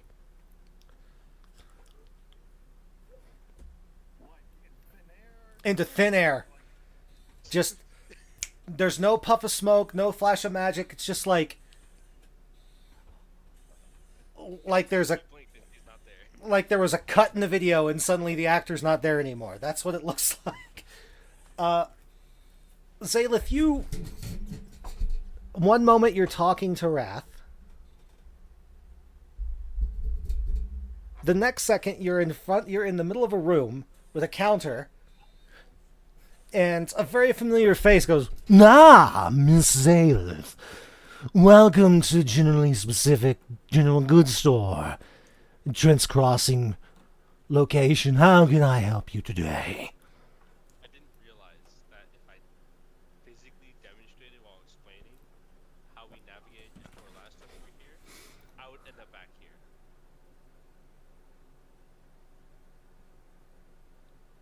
Ah, you accidentally summoned yourself here. Just do the actions in reverse and you'll go back to where you were. Remember? Okay. Thank you for that. By the way, thanks for the leather. It's very high quality. I will recommend your store. You're welcome. You're welcome. I'm going to go back to my coffee break. And he picks up what appears to be a goose with its bill open. She does the same actions in reverse, and she, I'm assuming, pops like literally just pops back up into existence. Yeah, she just reappears right back in the Don't basically do the actions as you're describing them, because you will end up at the nearest press location.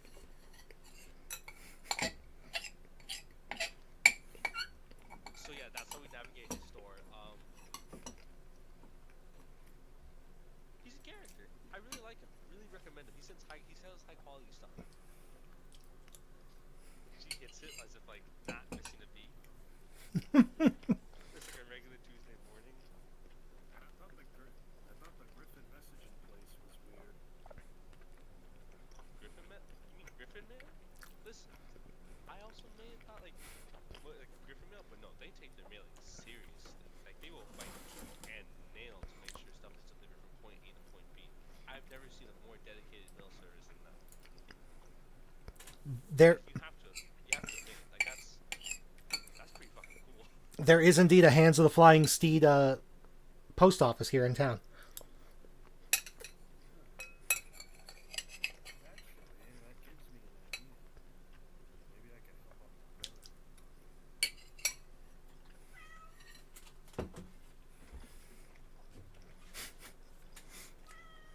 But that'll have to be for later. Since the tailor's busy, Zalif, there's something I've been wanting to ask one of you about. So, unlike you, Marzana, Uli, and a lot, people who don't get to know me, they give, I'm a little too much man for them to take. I don't suppose She you kind got of any idea. snorts a little bit at that.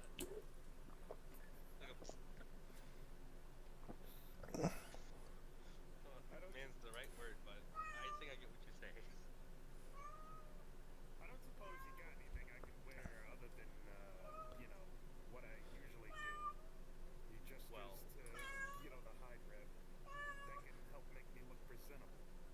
By the way, if I'm not mistaken, Wrath on a daily basis is just shirtless. Yeah, just straight bare chested. He's got the leggings, he's got the belt. Other than that, just straight bare chested. He is no shirt.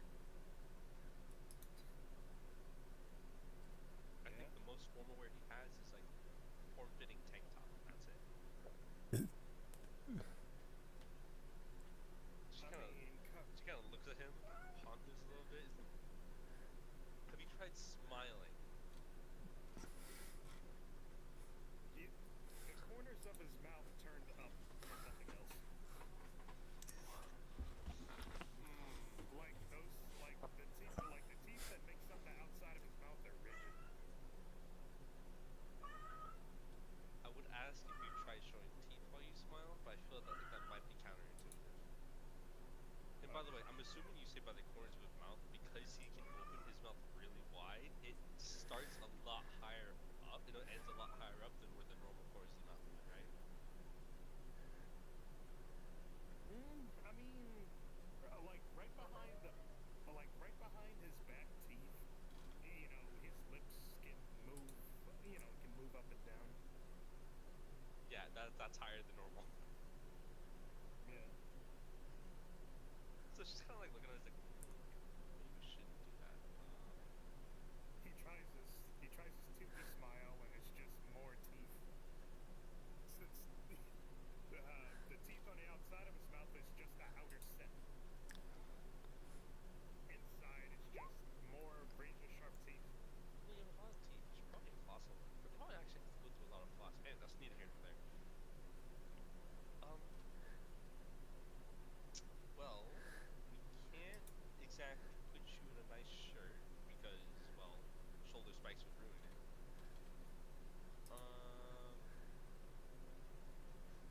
See, this gets a devious smile.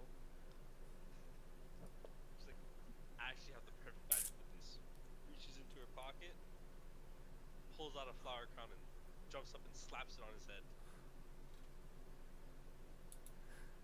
You do a what now? A flower crown. Okay. I can't say I haven't tried this before, but I tried putting something over my chest before, and I was told it looks seductive. Listen, when you got milkers like that, anything's gonna look seductive, okay?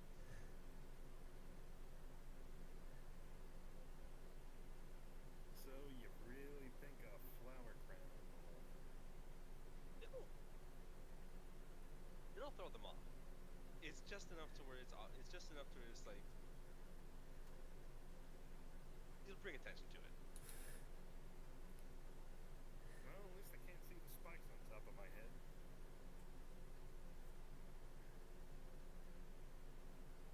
Flower crown's not big enough, by the way, so it's like tilted a little bit because it's on one horn fully, and the other one is just laying on the top of it because it's not wide enough to encapacitate over both of them.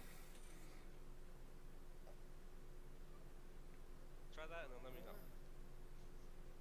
So, at that.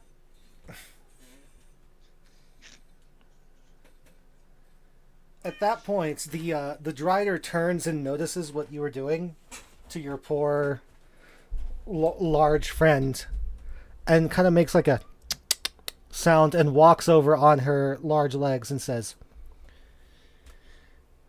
"We can do so much more. We can do so much better. Come." And she produces from out of nowhere almost this jaunty, like, duelist's hat, like wide brimmed hat, and sets it on Wrath's head, and somehow it just fits perfectly. Like, it's not torn or damaged by any of the horns. It fits his head perfectly. She goes, "There. Perfection." Zayla stares at it. I agree, that's much better than the flower crown.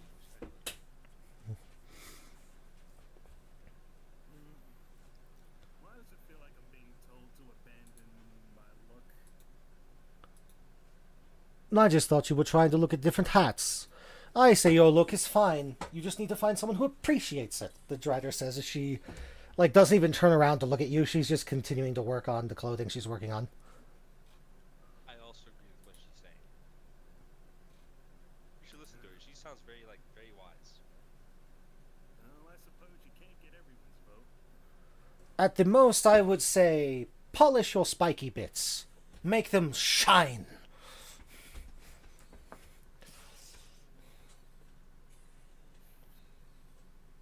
Off in the corner, you hear Zayla look. I could probably find some natural stuff you can make some wax from. Actually, now that I think about it.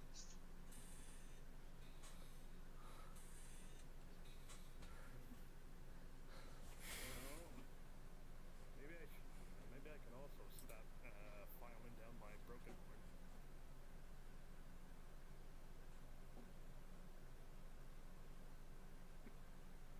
Say, Nexus, do you know whether or not tiefling horns canonically grow back?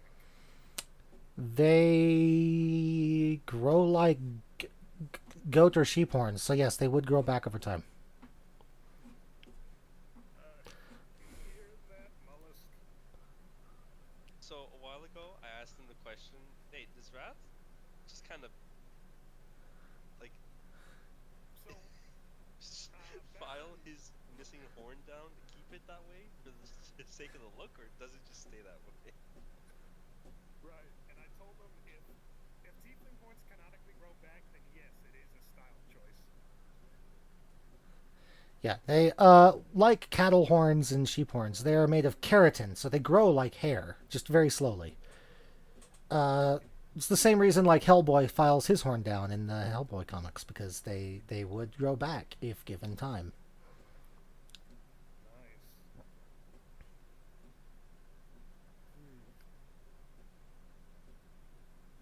I've been doing, like, ever since I started taking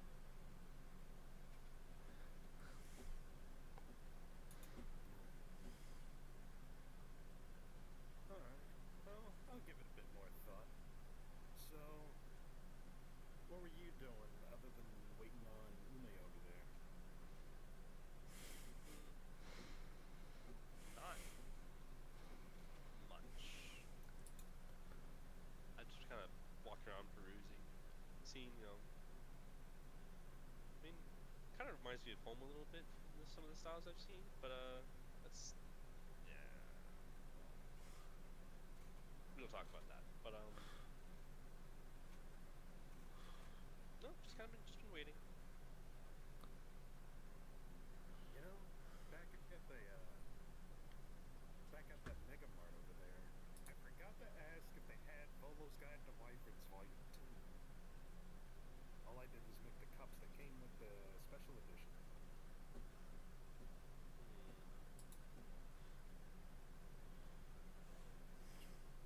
Is there a need for it to? Well, we barely got any use out of one yet, so probably not. Well, remember, it's only for the special features that are roaming around. We don't really see them too often. It was actually kind of impressive when you called that Nargacuga that while ago. I don't know how you did that. So, I get the feeling that that was a mating call. I don't want to think about who would have been on the receiving end. Let's just be glad that we weren't there when it got there. And that is that. Well, be happy that I got you that egg. Well, I'm hatching it. Or what? It's gonna happen. You gonna ride it afterwards? Maybe. No, I just really want to raise it. Meanwhile, back at the inn, housekeeping comes into your rooms. It's an elderly halfling woman. She's cleaned most of the rooms, and she has entered Zaylith's room. Oh, let's see here. Make the bed. Oh my, that's a very large egg.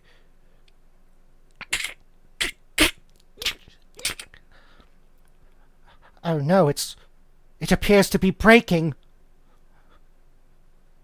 I'll just cast mending on it.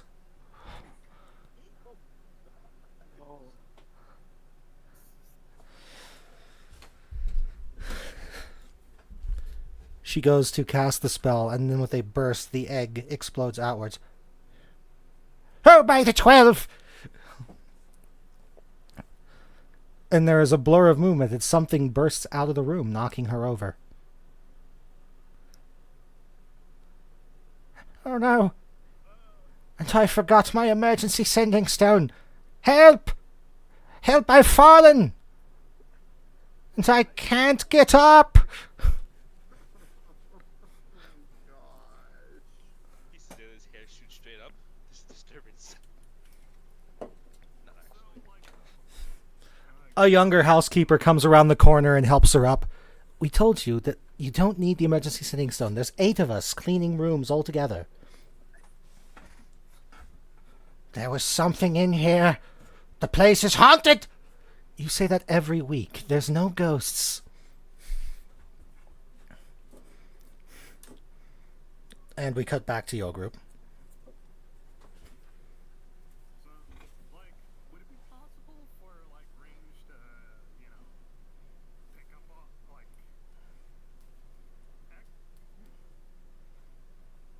actually, would range, detect our baby Nargacuga? Is he EP? Would it be woken up by the ruckus? Give me a perception check at disadvantage. Okay.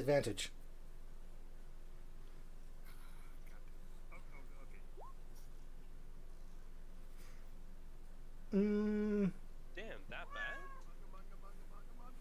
Oh wait, no, because he's not using his eyes. Because Well, it's still advantage if it's hearing. Or, Oh, is it? If the disadvantage would neutralize that, though, and it would just be a straight roll.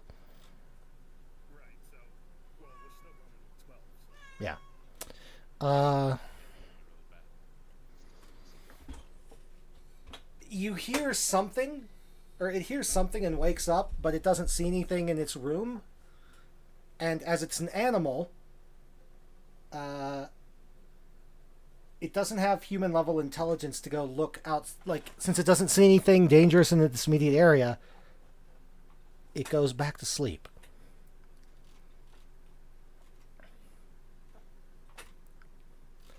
It is an animal. It's an animal, not a familiar, so it doesn't think to check the other people's rooms when it hears the noise. It's like, huh! Looks around. Oh, must have been nothing, and goes back to sleep. The Skyrim guard. What was that? Must have been. And Koji wasn't there because I just glitched these With you, yep, he's with you. That If would just only, leave- if only the alert runestone worked as just the alert by itself. which would just leave Horse and Scratch, and I'm assuming Scratch would be with. If I'd just not like to say- Rania is with Zayla. Yeah, I would just like to say Scratch has stuck with Rania. Okay, yeah. Because, So yeah, they kind of get along at the most. Yeah. So, well, they're Back with the group. So you all continue to talk as the drider goes through making clothes for Ume. About 2 minutes pass as you're making small talk. And Zaelith. Yeah. Make me a dexterity save. Oh, oh.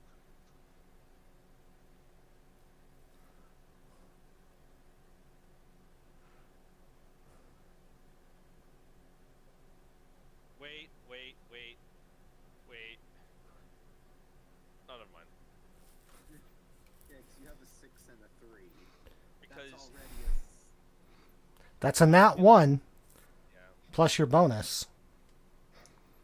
That would raise it by 5 or by 2. Yeah, you can either. oh, okay. I was gonna ask because I don't remember if it affected just the nat 1 roll or the roll overall. It affects the roll overall. So you are changing what the d20 roll is. Yeah, that's what I was asking. Does it change just the d20 or just that? It changes the d20. So Okay, you yeah. could raise it. You could I'd raise use it stick. up. Yeah, you could raise it up to a 11 plus 2, Okay. which An- was 6. An 11 plus 2. Let me just real quick check something. Plus 5 plus 2.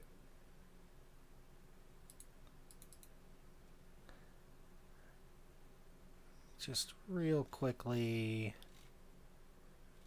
confirm what this thing's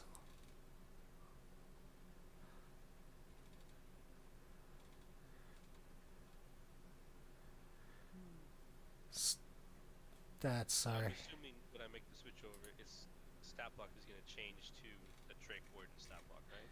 Yes, it is. I'm just getting some basic. I'm just getting a basic starting line to work with here.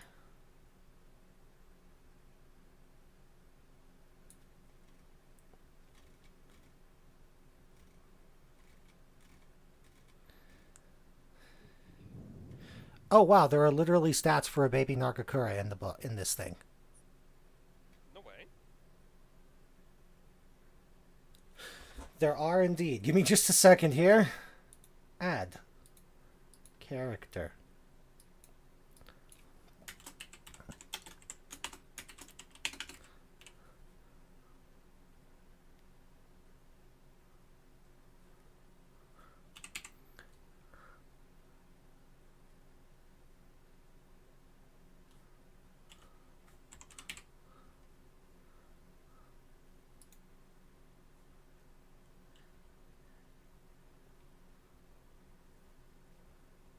Create an NPC.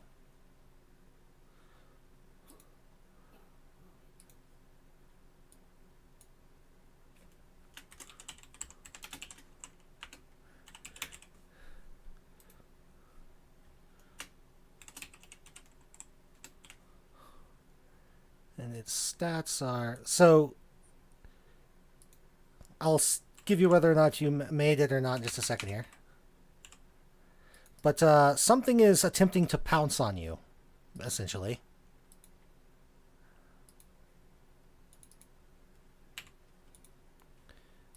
And that was your save to avoid it.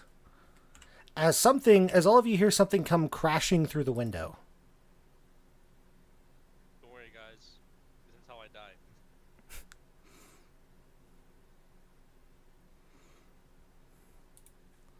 About to crit me for like 102. I don't think the spider's like that. The spiders do all, like, disperse in panic.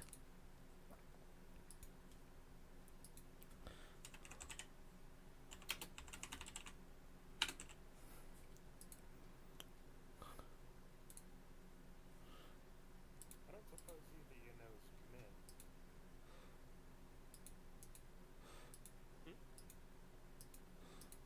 Nope.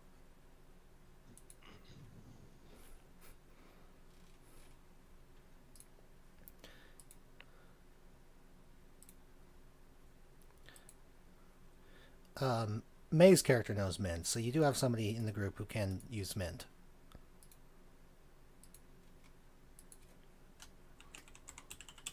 It's a shame Marzana refused to come out of her room today.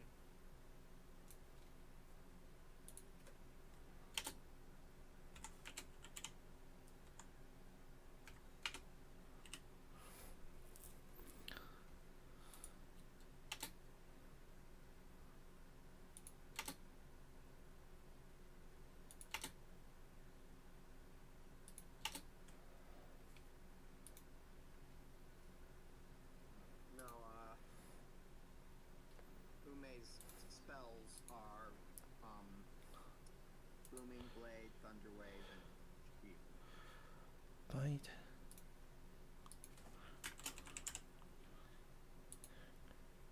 Yeah, give me just a second. I'm finishing up copying this all down.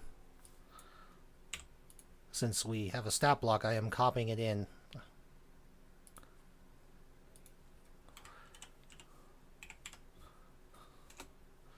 Whoops. Doesn't work.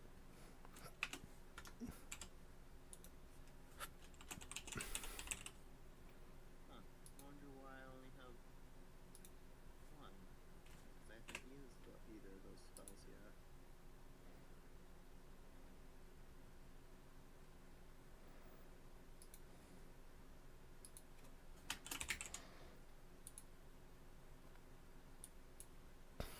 Four, 1d4 is 2.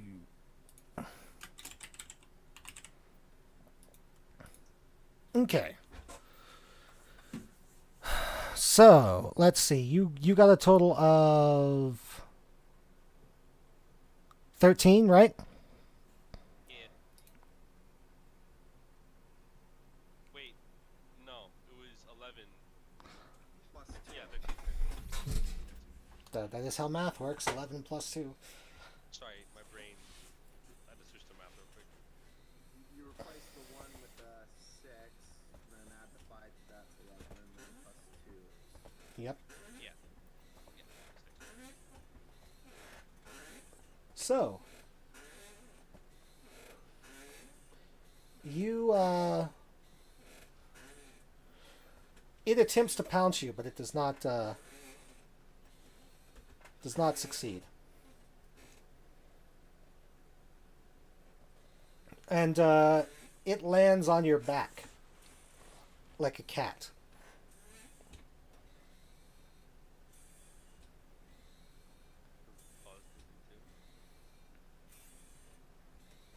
Yes, enough to be uncomfortable, but not enough to do damage. I think that's yours. So it kind of stumbles forward, like frozen, not moving. Which side? Is it like stuck in the middle of her back or like on one side? Middle of your back. She like slowly turns her head to look behind her to see what's attached to her.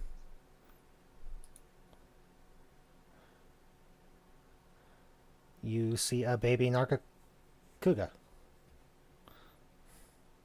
She freezes. You see like two things go through her head. Like you see like gosh, it's a baby Nargacuga, and 2, I wasn't there for it to hatch. I'm a bad mom.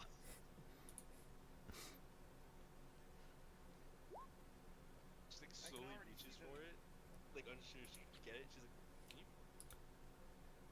She's like, "Hey, it's okay. Come here." She's like reaching for it in the middle of her. Give me a athletics check. I can see the stars in her eyes.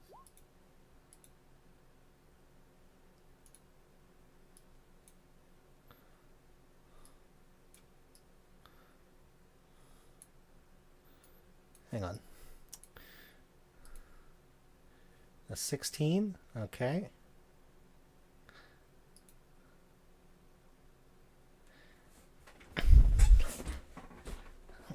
You are able to pull it off of your clothing without causing any damage to your clothing. Let's go.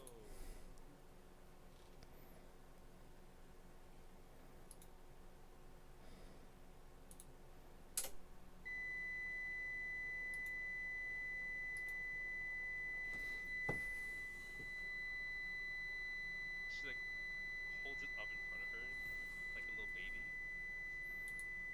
like straight up in front of her, like underneath its arms, Right. and she's just kind of staring at it. Okay. And it doesn't do anything. Doesn't like thrash or anything. It squirms like a cat does to try and get out of your grip.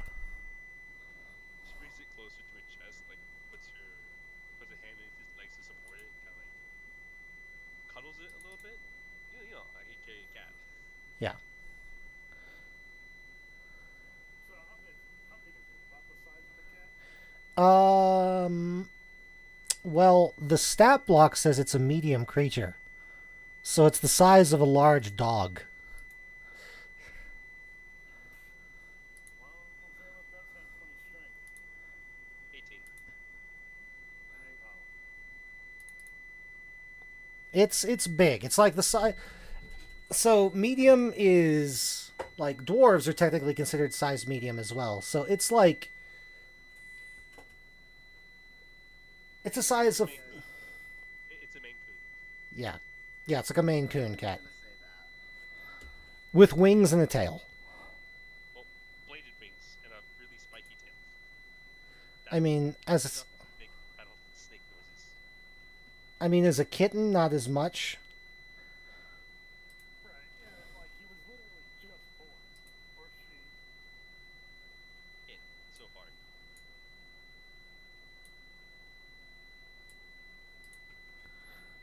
So with that maneuver, is it still?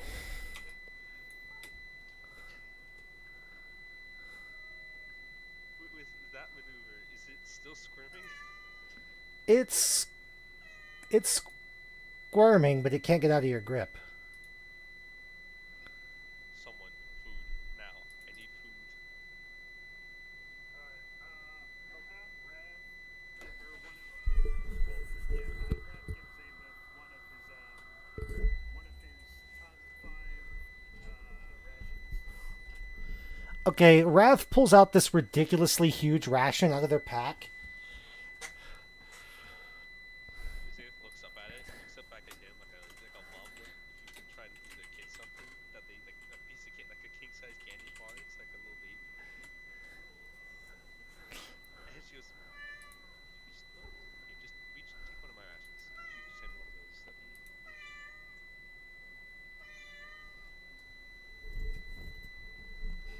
Oh my goodness. Oh my goodness. That is adorable. No one asked me the color of anything. What? I'm too focused on what it is. It's too cute. Do y'all hear a tone in the background? I do. Yes. Yeah, that's my computer's battery backup. Its breaker just tripped for some reason. The cat clearly did not agree with that. Well, at least it's not just smoke detector. The thing is, if I reset it, it will turn off my computer. Annoying. Well, can we tough it out for 30 more minutes? Or is it an emergency? It's not an emergency. There was no power short. There's no power outage or anything. It's just.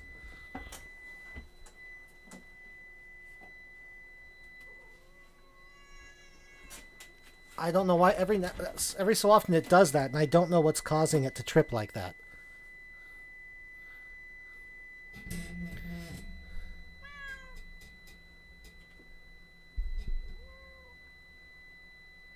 Hang on, I'm gonna try something. If I disconnect, it means I had to restart my computer real quick. But give me just 1 second.